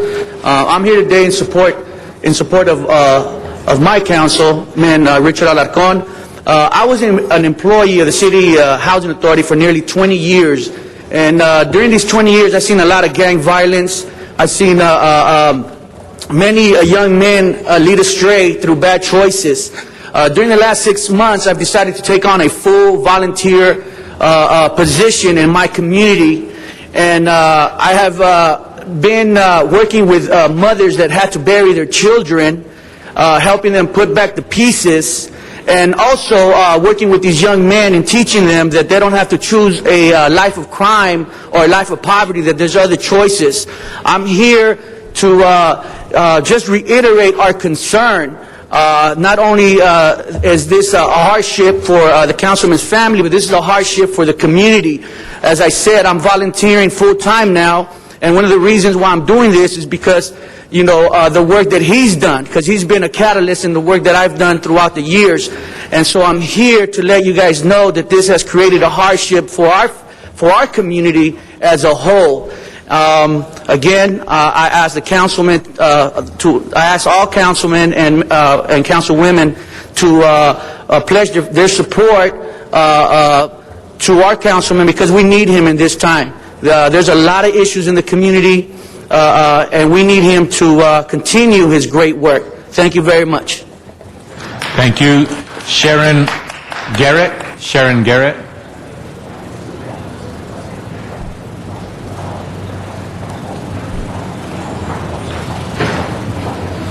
And after Sharon will be Arnold Sachs. Good morning. Thank you for the opportunity right now that we have to speak on the issue with Richard Alarcon in the 7th District. I don't come here representing the support or testimonies of Richard Alarcon. As I stated yesterday, I owe him nothing and he owes me nothing except the work that he does in that district. I am the president of the San Fernando Valley Branch NAACP. So I look at the entire San Fernando Valley. We met with members of the 7th District, different CBOs, few business. Even this morning we were at several businesses. And the problem that we have in that area with the issues with Richard Alarcon are the ethics of the Ethics Committee. Because it's an area of the city of Los Angeles or in the San Fernando Valley that I can speak exclusively of, that is represented by the most economically depressed folk in the San Fernando Valley, with foreclosures and the home situations, the job situations. And for the Ethics Committee to spend our city money paying them to ethically investigate someone about living in a home, whether it's a block away or next door, is just, it's insensitive to the community that's having to be interrupted right now. A statement was made, and I take it to heart. When the Ethics Committee do their investigations, they never came to the people in the community at large. They just went to the few. So we need you to come and ethically look in that community at large when you're doing your investigation. We understand the rules of ethics and that there are rules, but we know for years, even in the city council, that there have been many who have used apartment addresses for residency when they didn't live there. We know this. I have done business, and others have done business with Richard at his home, and we apologize greatly for going to his home to do Los Angeles City business on North Street. Thank you very much. Thank you. Arnold Sachs.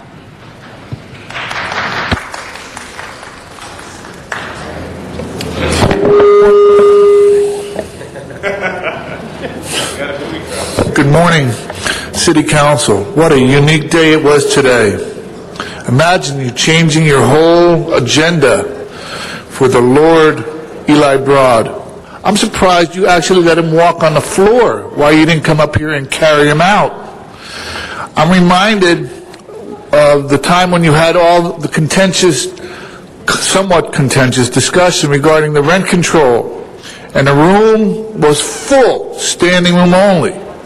Yet everybody waited 3 hours while you did presentations and you did commissioners. 3 hours of waiting, and then you received and filed the documentation on the rent control. Eli Broad shows up, you change your whole agenda so that he's even taken before you finish your presentations. Says a lot about your concern about your constituents. That being said, only 3 more meetings, and then the end of August, start of September, and you get to discuss the budget calendar year, which starts in October, and the $30 million you turned down from the DWP. And so you want, the $20 million you turned down from DWP. And you wonder if that kind of leadership, the general manager can make those kinds of ridiculous statements, what's he doing running the department? Who's leading this circus here? Certainly not the mayor.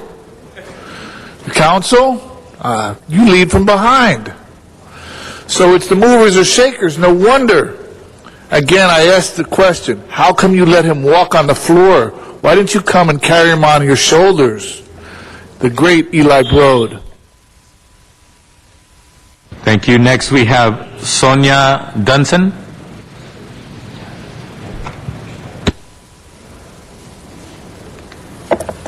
Good morning, council members and also television viewers. I'm here for Richard Alicorn.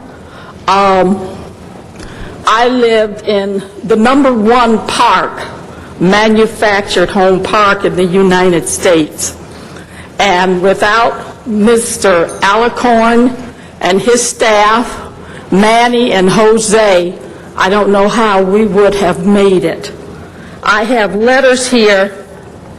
Our fire, the Sari fires, happened in November 2008. And Mr. Alicorn and his staff raised over $100,000. Not only did they give us money, they presented us with a place to stay. They made Sylmar High School our home. We could go there and eat 3 meals. The clothes that I am wearing now are donations from different stores, from thrift shops. And you should have seen the clothes and furniture that was donated to the people in the Sari fires. Not only that, it wasn't just a one-thing situation. We were given a Christmas party. After that, in January, we were led to meet with insurance people, Steve Poizner and his group. And after that, we met with the policemen and the firemen that helped us out. And would you believe yesterday, Mr. Alicorn was responsible for getting us $5 million worth of grant and loan money. And I just want to say thank you so very much. Thank you. Next speaker is Dr. Clyde Williams.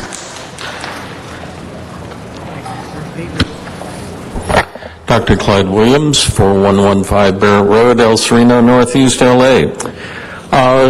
Tomorrow, there will be a whole bunch of volunteers meeting to coordinate the neighborhood councils, DWP liaisons, and a few other things.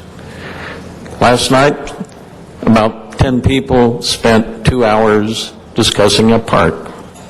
Next week, there will be a discussion in various committees regarding volunteers for libraries, volunteers for parks, volunteers for recreation.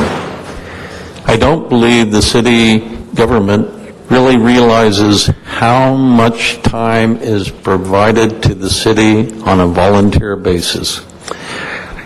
However, we've lost Channel 35 on Sundays, which a lot of volunteers, because they're occupied throughout the week and they have to make a living also, don't get a chance to see what happens in City Hall, especially having 3 presentations all together, because the economy took that out. Maybe we can get volunteers to keep the Channel 35 going during the Sunday wrap-up presentations. However, volunteers, I think the city government should provide a list of all of the volunteers currently occupying positions or doing something within the city government, advisory committees, public participation, and then also provide where opportunities are for more volunteers, because there's a lot of people out there that would like to help the city, especially nowadays. Thank you. Thank you. Michael Carrion is our next speaker. After that is Diane Payne.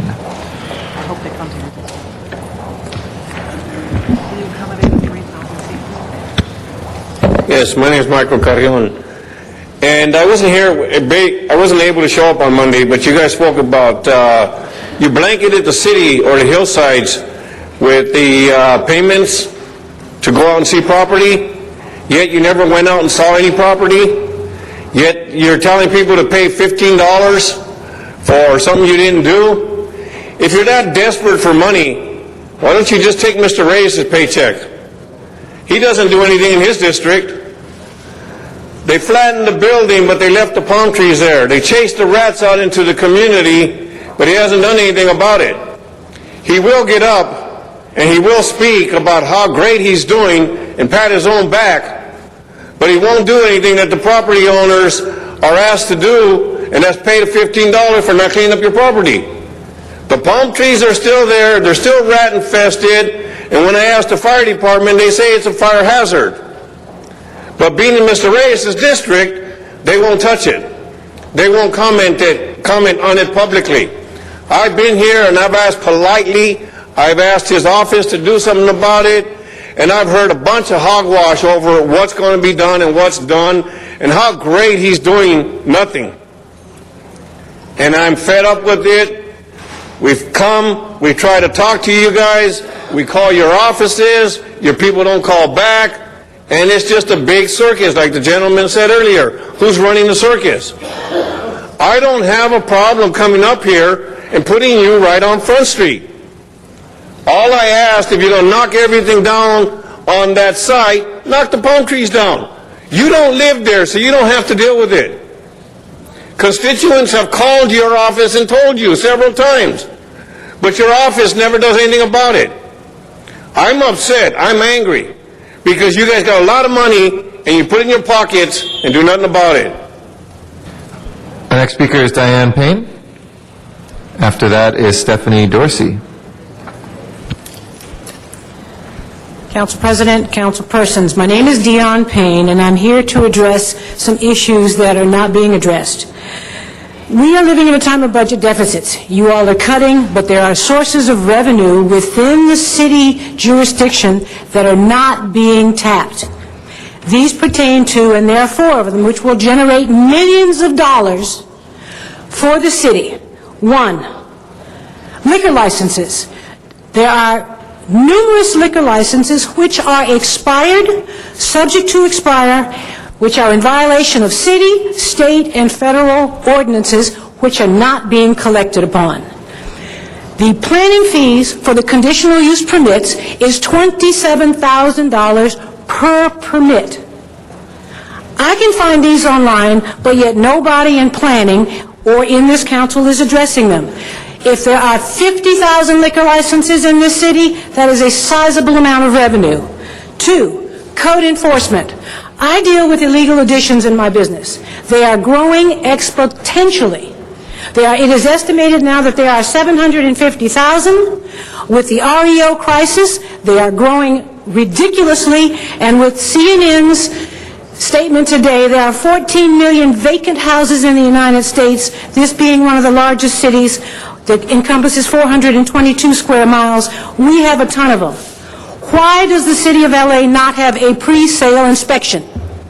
Compton, Inglewood, Burbank, Glendale have pre-sale inspections. They range in amounts from $150 to $250. The MLS and DataQuick indicate that approximately 5,000 homes are being sold every month. That represents a substantial amount in pre-sale inspections alone of $1,250,000 in revenue per month. That does not include the permits that Building and Safety will have to issue or the contractors that will be put back to work. Thank you, ma'am. Thank you very much. Stephanie Dorsey is our next speaker. After that is Matt Dowd.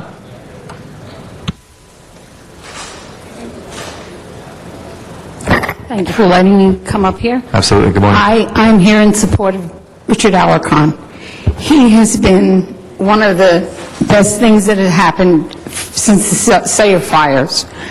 I lived at Oak Ridge, and I was displaced for 6 months, commuting from Bellflower almost on a daily basis, 3 trains and 2 buses to get to my house or to the numerous meetings and events which Mr. Alarcon hosted for the residents to keep us together as a community. We are in total support of him, and we would like to ask the council to also be in total support of him. He has been the guiding light for our community at the end of the tunnel, which now we are finally being able to see that we're going to get back to our normal lives. Thank you for this opportunity. Thank you very much, ma'am. Thank you for coming down. Matt Dowd is our next speaker. After that is Mark Hurd. Good morning. All right. Yes, thank you. Where's the volume here? Just like old times, I want to shout out to all my fans. First of all, come to the beach, say they miss me, haven't seen me on Channel 35. I'm down here today because the shadiness never ends. First we got the mayor falling off his bike at Venice Beach and all kind of problems with his explanations and what happened in his hospital bills. And then I get a call from Zuma Dog, and let me say for the record, hooty-hoo! Because he never calls anyone, he never calls me, but he had the hot news about Richard Alarcon. And that's his most triumphant, victorious moment, because he got removed from these chambers because he said Richard Alarcon was the shadiest, most problematic councilman in the history of the city. Now, 18 felony indictments, it's significant. And it's not 1 or 2. If this was Sesame Street, how many is 18? See, I've been dragged off to jail for playing guitar on Venice Beach. Oh, I'm interfering with a film permit trying to shoot. I get a microphone stand over 4 feet and I get cited to go to court and deal with, these are like so insignificant. And yet this kind of voter fraud and everything, this is not minor.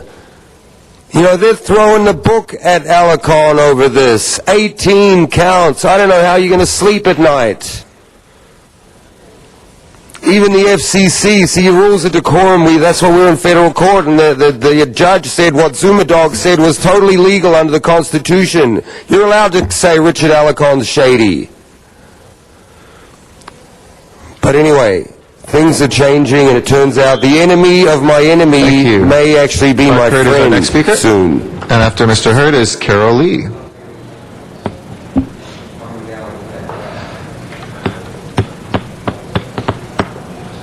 Good Good morning, sir. City Council. Mark Hurd, President, Park Ashland Homeowners Association, Board Member of the Westwood Neighborhood Council.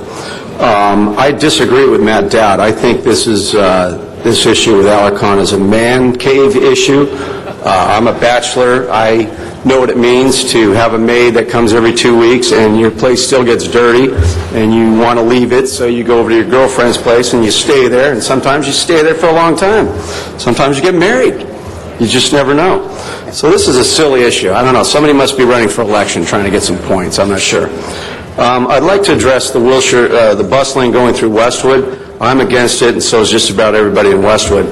I want to address the issue about a homeless sweep in Venice that is supposed to occur tonight. There's a big Japanese production going on in Venice Beach on the boardwalk there, and the police are going to do a homeless sweep tonight. That's the word on the street. And my concern is, I've seen this one, I'll give you an example. This guy Ray, he's about 75 years old. He's lying on the boardwalk, half dead. I've given that guy blankets, I bring him coffee, water, I've tried to get him to the hospital. If you guys are going to do a sweep in Venice Beach tonight, if you guys are going to go around and sweep human beings to the other side of Lincoln Boulevard, could you please bring an ambulance and show them a little compassion? I really think if we're going to try to do this gentrification thing, at least bring an ambulance, would you? Channel 35 on Sundays, I agree with Dr. Clyde Williams. And thank you for your time. Thank you very much. Appreciate your patience in awaiting our general public comment. Carol Lee is our last speaker. Good morning, council members. Good morning. I appreciate the time that you're affording us to go over here, 11 minutes and 8 seconds now. My concern here is public safety at Venice Beach. My experience has been with all the interest in how the judicial process works this morning. Here's been my experience. I call for help 9 times before LAPD responds from the Pacific Division, and they ridicule me because I've called 9 times for assistance. I'm a victim of domestic violence by one of the vendors out there. Okay. And then when I take the patience and had to take the time to wait for the police to drive by and ask for assistance, they ask me how come I didn't call. Councilmember Rosenthal's office has been working with me on this issue. We're trying to address it through the Pacific Division, and I appreciate all his efforts in this. However, I think it's when you look at the judicial system, this has been my experience. After I ask for assistance with LAPD, I try to get a restraining order against my former boyfriend, and another vendor then files a fraudulent restraining order against me. I have to slap a restraining order against her. We go into the courtroom and the judge gives each of us 30 seconds to put on a case. This after I've gone down to the criminal courthouse and compiled all the convictions of this person that I used to be involved with. Formerly, I worked in the legal profession for 10 years. I'm told that I can only have 30 seconds to present a case by Judge Rosenberg in Santa Monica Courthouse. In my experience working with the legal profession, that's called judicial error. I'd encourage you to take a look at the fairness of the judicial system in LA County. Thank you for your time. Thank you, Ms. Lee. Thank you for your comments. That'll close our general public comments. I think we can do 15 on consent. If we can open the roll on 15, close the roll, and tabulate the vote. 13 ayes. And that is approved. If we can take 2 and 16 together and recognize Mr. Alarcon on item number 2/16.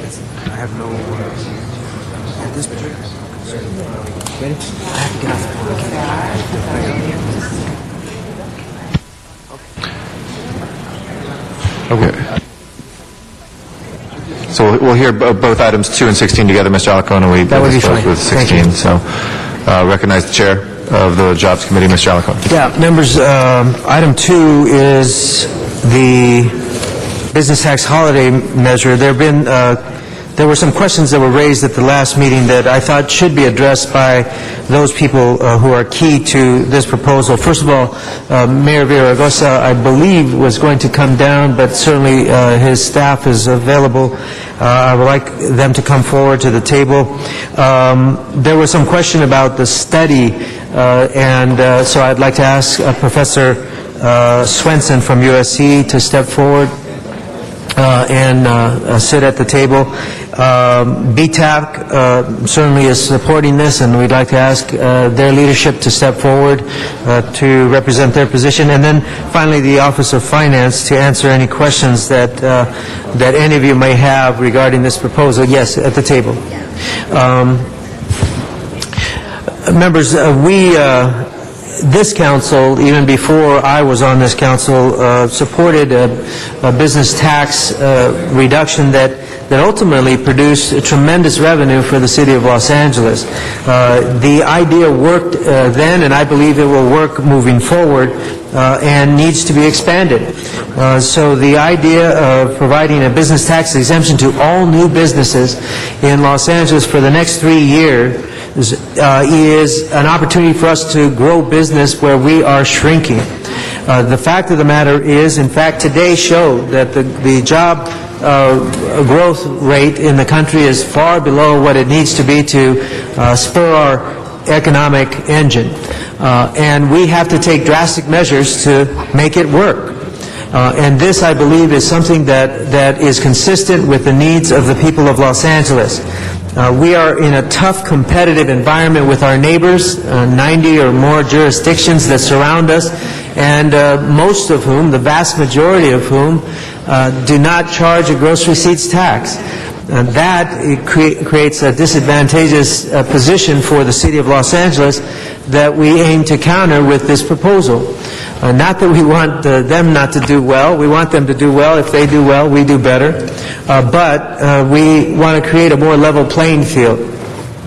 So I would like to ask first of all, I think Mr. Krikorian and Mr. Koretz had a number of questions, and I'd like to ask Professor Swenson if he could, and all the panelists to jump in. But Mr. Swenson, Professor Swenson, if you could tell us what your study found. Sure. Good morning, Mr. President and members of the council. A little closer. Okay. Good morning, Mr. President and members of the council. My name is Charles Swenson. I'm a professor and Leventhal Research Fellow at USC. I spent the last 27 years of my life doing economics research on state and local taxation. I was asked by the mayor's office to examine the potential impact on both employment and revenues of a proposed gross receipts tax exemption for firms earning new firms earning over $500,000. My analysis was a two-part study. The first was a study dated in May, which examined primarily the theoretical impact and looked at evidence from other cities which had tax reductions. In that study, I concluded that the proposed tax holiday for new firms, because would actually attract more firms into the area. I projected that there would be 55,000 new jobs created, and that the revenue cost to the city was actually not only neutral, but it would actually generate a slight positive effect. Now, the reasoning for this is that when new firms come into an area, they have a multiplier effect. They're going to buy goods and services from other companies in the area, and those companies in turn are going to pay more gross receipts and sales taxes. Secondly, new jobs also create spending by new employees in the area, which also have a multiplier effect, which generates sales and gross receipts tax as well. So using very accepted methodologies in economics, elasticities and those sorts of things, I drew the conclusion that this would create 55,000 jobs and actually have a slight increase in revenue to the city. The second part of my analysis was dated in June, or actually in July, and using a unique data set that I have from Dun & Bradstreet, which has every public and privately owned company in the country, I examined the impact of 2001 and 2007 gross receipts tax reduction in the city of Los Angeles in terms of job growth. The control group was all other companies within that same category in the state of California. What I found was empirically that those tax reductions increased job growth in Los Angeles for the affected firms by 2.5%. So I remain convinced, based on the theory and based on my empirical study, that these job growth would happen, and that the revenue cost to the city would not only be neutral, would actually result in a positive revenue effect. Mr. Garcetti. Thank you very much, Madam President, and thank you, Mr. Alarcon. Did anybody else want to speak to Mr. Alarcon said before? Just on the end of Mr. Alarcon's time. I know he'd asked everybody, so... Mr. Peretz is on the queue after you. Okay. Not on my time, then. If it's on my time officially, I'll start speaking. Not on your time yet, Mr. Okay, thank you. You can hold that. Thank you. I'm Lloyd Greif. I'm chairman of the Business Tax Advisory Committee. We're totally in support of the so-called tax holiday. This is a revision to the existing tax exemption for new businesses. The significant changes that we think are entailed here are eliminating the exemption, eliminating the cap, which previously only applied to businesses having 500,000 revenues or less. We think it's important that you attract all businesses to this city. Certainly larger businesses bring greater employment to the city and will generate, in our view, more sales taxes, more license and fee income, more property taxes due to increased demand for commercial properties and obviously residential properties. And we also are in favor of extending the what previously was a 2-year exemption to a 3-year exemption. And in point of fact, in our RFP proposal, which has now been approved by consent, we are talking about a phase-in over 5 years, with 3 years being tax holiday, and in years 4 and 5, slowly ratcheting up the taxes to 100% in year 6. So we think it is very important that this go forward. The statistic that people always focus on is what businesses leave the city. And we think the statistic that's as relevant and frankly more relevant, and unfortunately is not easily quantified, is what businesses don't come to the city because of the business tax. And we think by effectively having this exemption for new businesses, that will attract more businesses to come to the city, and it will no longer be a tipping point where they say no to locating in Los Angeles. Any of the other speakers at the table wish to speak? Okay. All right. Thank you very much, Madam President. Thank you to our city staff and to BTAC for their great continuing work. Sometimes around here, and I think we can all accept some blame for this, I wonder if we have a sense of urgency about our economy. I wonder if we know how many people are out of work and feel that every single day. We know our official unemployment rate of nearly 1 in 8 people, and yet we know the unofficial employment situation for all of us is that 1 in 4 people right now who need a full-time job don't have it. 1 in 4 people.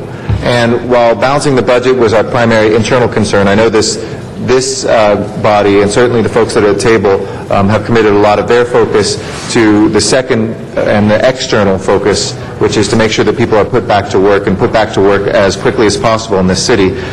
This is a time in which whatever we do and whatever we don't do will affect the people in our city in great ways. I met this morning with a local business owner in my own district who has about a third of his business in an area of northeast Los Angeles that was very economically depressed, Glassell Park, located a high-tech company that now broadcasts 250 cable stations around the country. They provide the signal feed to almost all the networks, all the channels that people view. It's a great company. They have interaction with local youth with an internship program. They've hired people in the community. We've worked together, and they've made it a safer community, and it's one of those great victories. It's where all my children came to film in the studios from New York City, bringing millions of dollars of jobs and hundreds of jobs to our city. But he said, it's very difficult to do business, and when I have a new channel, half of our stuff is in Atlanta, and I can make this decision. I can put it either place. Each new channel I get is 3 or 4 new jobs. I can just move it to Atlanta very easily. And he had a couple concerns. One was Department of Water and Power rates versus Atlanta, which is a whole other thing, but I think we should be looking potentially at DWP doing something for new jobs as well that can go along with this on the business tax side of new jobs and the jobs tax credit that we're talking about that's not before us today, but some of the other pieces on this tax holiday fit into that. This is right on, and the work that's been done from the City Attorney, from the Office of Finance, and BTAC has been great, and I want to commend you and the committee for moving this forward. I do want to add one amendment to it, and I know the City Attorney had some good hesitations about this, but I do want to make a verbal amendment to change the commitment to taxpayers to the Office of Finance Taxpayers Bill of Rights. And with respect, I don't think we'll have a Commerce Clause conflict. I think there's about 15 different bills of rights we've passed over the years. Appreciate the advice. We'll take the risk, but I think it's something that people can understand in plain English better, to understand that they have kind of a Bill of Rights. So I'd make that one amendment. But I also think, colleagues, as we go forward for the rest of the BTAC stuff, and we passed on item 15, the RFP, I've talked to the CAO about the urgency of moving that forward. I think it's very important for us, and Mr. Parks and I will work to identify funding with the CAO to get that out there and to get the analysis of the work that's been going on. With the good legal advice we've had and the good work from the Office of Finance as well. Being able to move that forward today allows us to take some more steps. We said we wanted action this year. We're getting action this year from BTAC. Appreciate your comments, Professor, and just that ongoing situation that we have here in Los Angeles of not being competitive. We know that taxes will have to come from one place or another. Mr. Parks and I were just discussing that. You cut off one stream, unless we want to cut services, we have to figure out how to balance that. But it should be our goal to make this simpler, and in bad economic times to do whatever we can to get that out of the way and to put people back to work. That's our bottom line in this, the Great Recession. We are at the bottom of the trough right now. People might be optimistic about the future, but remember, for the average person out there, this will go a long way into helping incentivize some jobs to be put back on the table. So thank you for your work. Mr. Koretz. Thank you, Madam President. I'm going to support this measure, and I think even the symbolism may make it worth it. Clearly, we're working to become more business-friendly as a city, and we're aware that we should have been doing that a long time ago. My only concern is we're basing what we're doing on some of our past practices where we've done these business holidays before, and the numbers are not as compelling as I would have hoped. If you look at 2001, we had a 19.6% increase, but the state as a whole had a 17% increase. So there was a relatively modest change, 2% or so. It's small enough that I'm not 100% convinced that we eliminate all other factors and just say, well, by doing this, we increased our business by 2.5%. There are a lot of other things that could be factors when the margin is so small.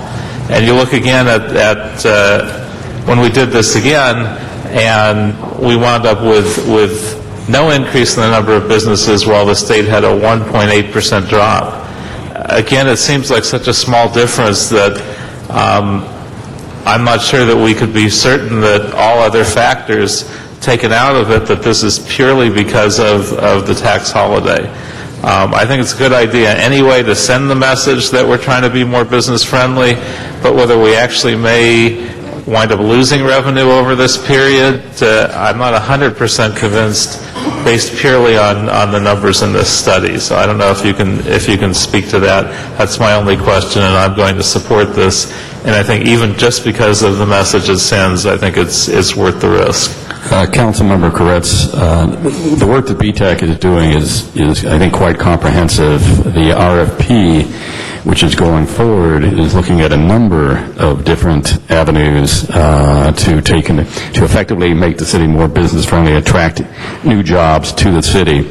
So what we're talking about right at this point is strictly the tax holiday for new businesses. But if you look at particularly pages 7 and 8 of the RFP, you'll see very detailed proposals, all of which designed as a package to try and fix the problem.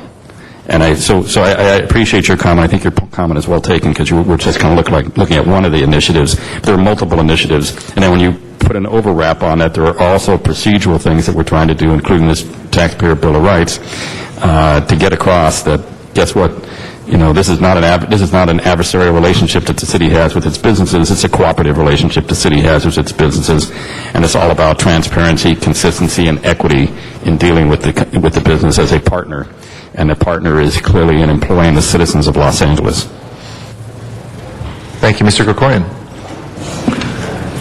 Thank you, Mr. President. I guess my first question is, Mr. Greif, you correctly observed that there's a whole list of proposals that are being considered as part of this RFP for economic analysis, and I think it's a great package that you've worked on and vetted for months with business leaders, that our committee has worked on and vetted for months, and we're now going to pay someone to vet it further and provide independent economic analysis of these various BTAC proposals. And one of the BTAC proposals that's in the scope of work is expanding the new business tax incentive. And BTAC's proposal was at least according to the draft RFP documents, was a 3-year business holiday and then an incremental increase in the amount of tax obligation for new businesses for the 3 years following that.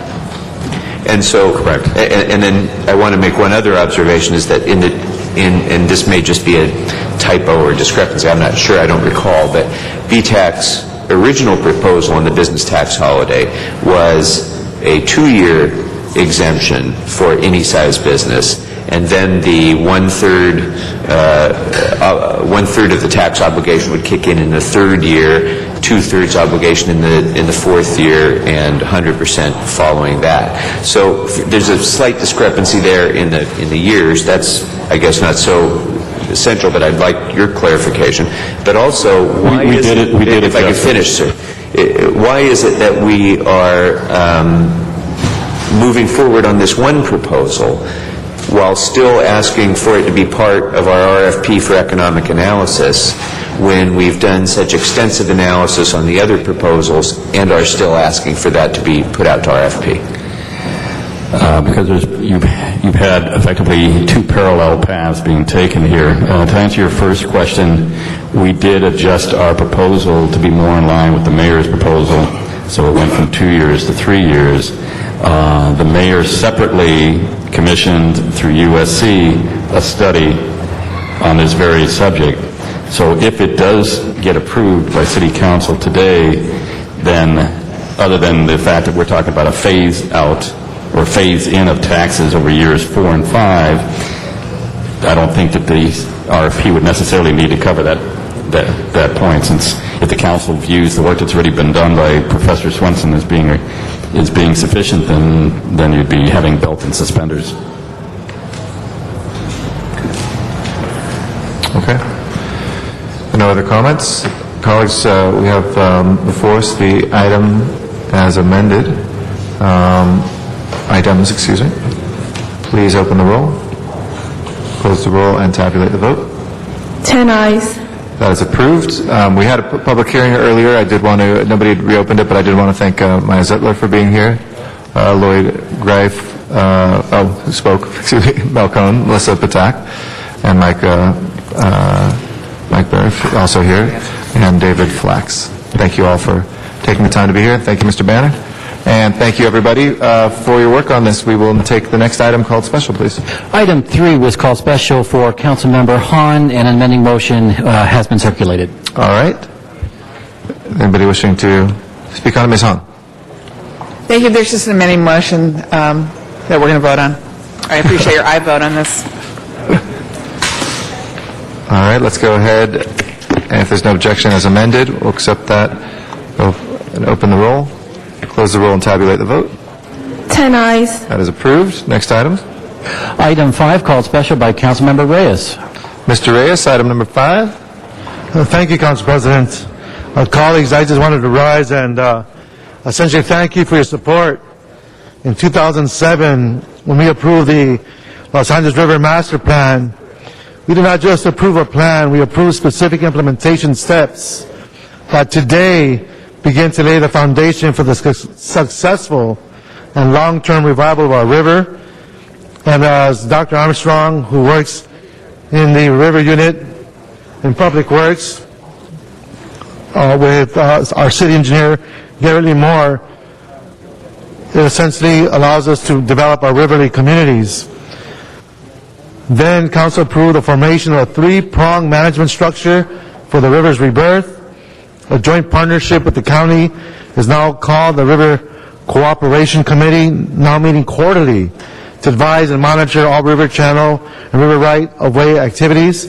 The Alley River Foundation, which is in progress, will handle philanthropic ventures, and the River Revitalization Corporation, which will focus on real estate development within city jurisdiction segments of the river outside of the right-of-way of the actual flood control channel, but within the River Improvement Overlay Zone boundaries.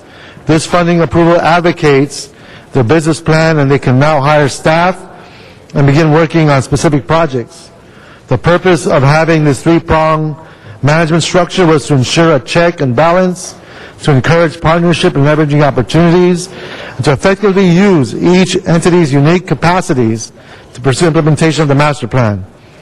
I envision that all three as equal partners working with the city's leadership and advocates on behalf of the river. Today, 6 months after the incorporation of the River Revitalization Corporation, the city has reached another milestone, funding the River Corporation to carry out its responsibilities towards the river revitalization of our river. With your support, we will approve a funding agreement between the CRA and the River Corporation and transfer $700,000 of funds from CRA to the River Corporation itself. I want to thank my fellow committee members, Councilmembers Labange and Councilman Huizar, and Councilman Perry, and the previous makeup of the committee, Christine Esso, the CRA Director, our CRA staff, Don Spivak, Jason Naval, Tanya Reese, and the board members of the corporation, Harry Chandler, Dan Tanelian, Christian Hart, Renata Slimrell, Daphne Zuniga, Bruce Sato, Michael Garcia, Dennis Martinez, Angela Ovalle, and of course, our city team, again, one of the leaders being our city engineer, Gary Lee Moore, Dr. Armstrong, and the unit. So, colleagues, thank you for your patience, but these are very specific steps that speak to implementation. Thank you. Thank you very much, Mr. Reyes, and thank you for that forward momentum. It's critical, and you've been a great champion of that, and I know each one of those entities are going to do a lot to implement that master plan that we've all worked so hard on, and thank you for your great leadership. Please open the roll on this item, close the roll, and tabulate the vote. 10 ayes. Thank you. That is approval. We'll add Mr. Rosendahl and Mr. Zion on that one. We also have some guests that are here in council chambers. If you would join me in welcoming, we have a group of students from Japan that are here as part of a Rotary Fellowship exchange for the next 3 weeks. We want to welcome you to the City Council chambers, and thank you for being here. Next item called special, please. Item 14, call special for cards. All right, Arnold Sachs, item 14, please. It looks like Mr. Dowd is left. That was the other card. We'll add that to the record. In the trash? In the record. The record.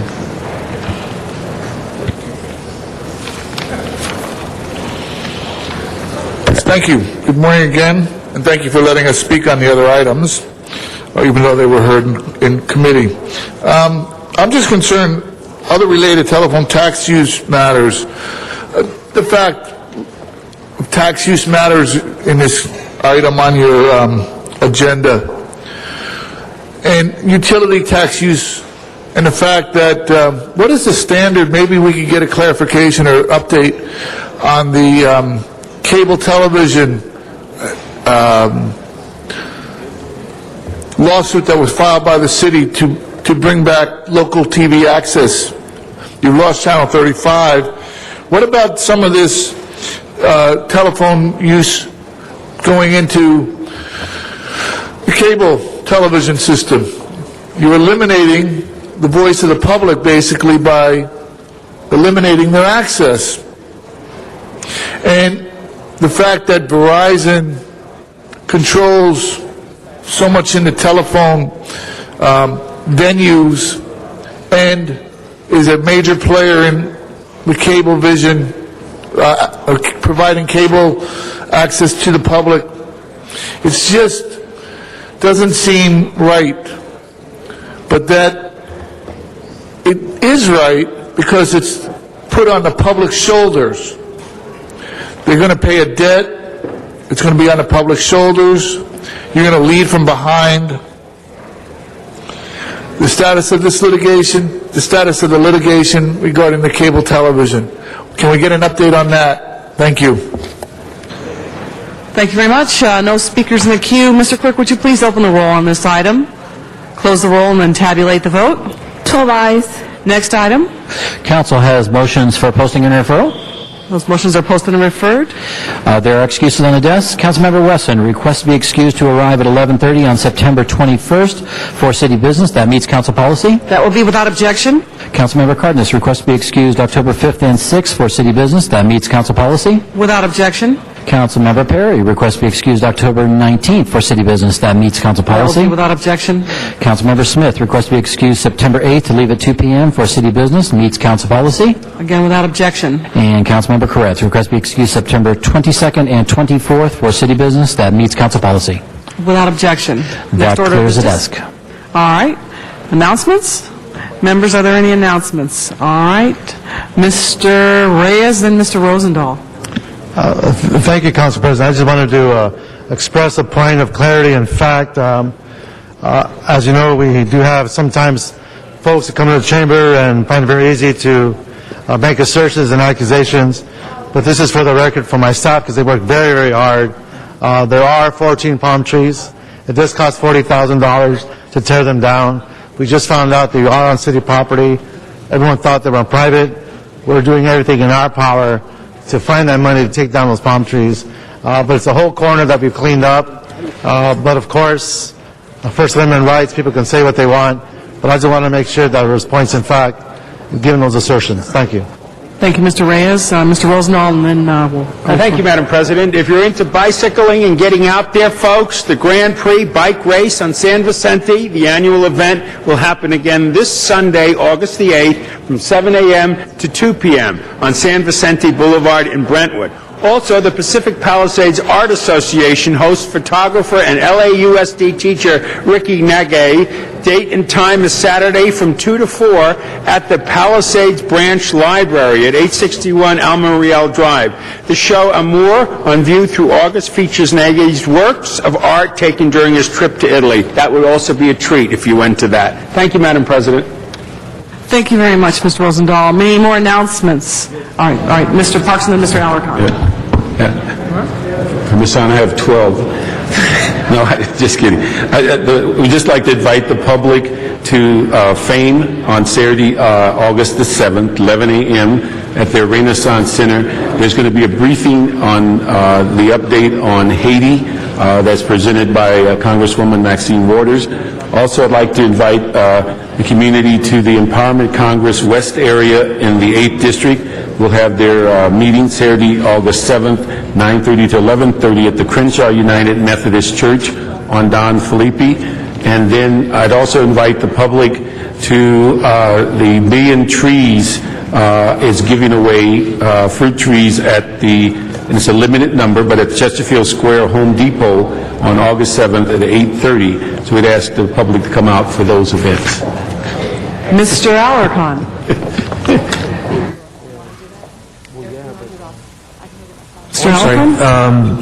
Yes, I just have one announcement, and that is the North Valley Family Resource Fair at Hanson Dam Recreation Area. This is, the North Valley Family Resource Fair is conducted by all the social service agencies that are supported with our Community Development Department and the network that we have created with the mayor to provide those services. So there will be family activities, entertainment, food, and games.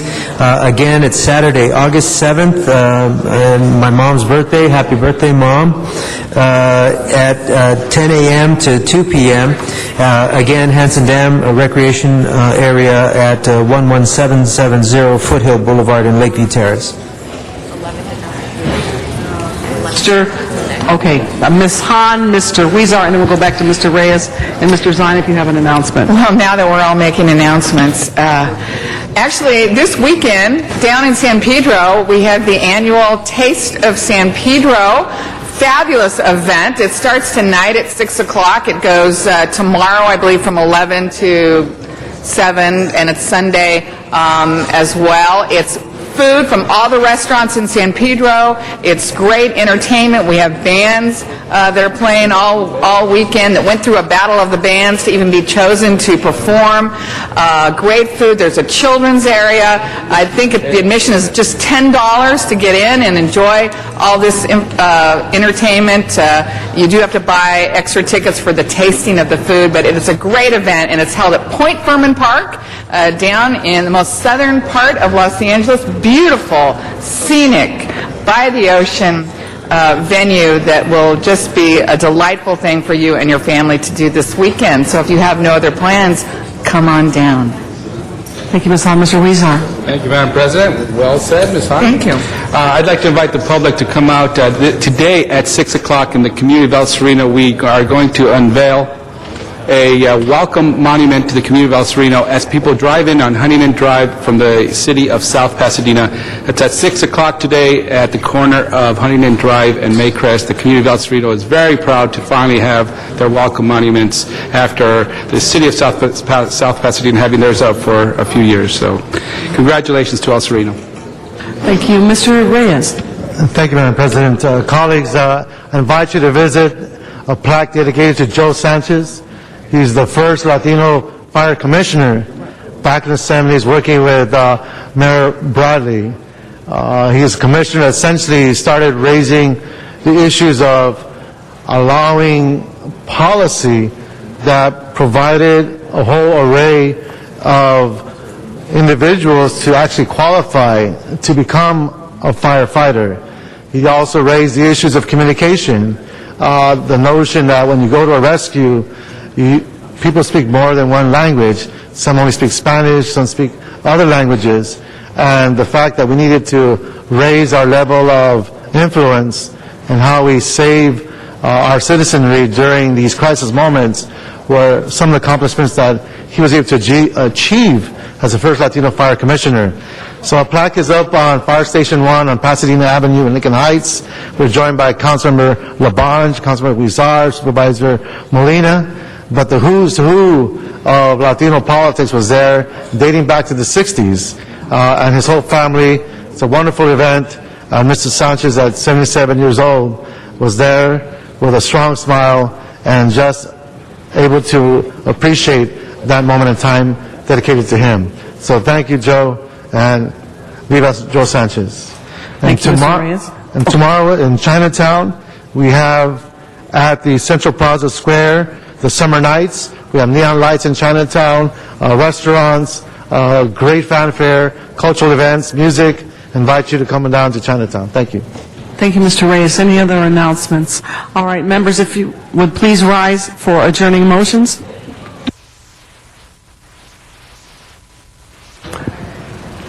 Mr. Huizar. Thank you, Madam President. And colleagues, I ask that we adjourn today in memory of Hang Wan Ma, a longtime resident of the Garbanza community who died on July 30th, 2010 at the age of 85. Hang Wan Ma was born in Canton, China in 1925. She moved from Hong Kong to Los Angeles in 1920. Soon thereafter, and chose Garbanza to be her home for 35 years. Widowed at the young age of 35, Hang Wan raised 5 children as a single mother. Hang Wan came to the United States in order to provide a better quality of life for her children, and through her dedication and devotion, she realized that dream. She was a very hard-working woman, and the family is very active in the northeast part of Los Angeles. Though that family includes Stuart Ma, Ling Ping Ma, Derek Ma, Sam Ma, and Lai King Ma, and her 2 brothers, 1 sister, 12 grandchildren, and 3 great-grandchildren. She will be laid to rest this Saturday at Rose Hills Memorial Park, and the community Garbanza asked that the City of Los Angeles pay her some respect and her family for the work they have done for their community. Thank you, Mr. Huizar. Are there any other adjourning motions? Mr. Reyes? Added to that. All right, Mr. Reyes would like to be added to that motion. Any other adjourning motions, members? If not, Mr. Clerk, would you please call the roll? Thank you. The meeting is adjourned.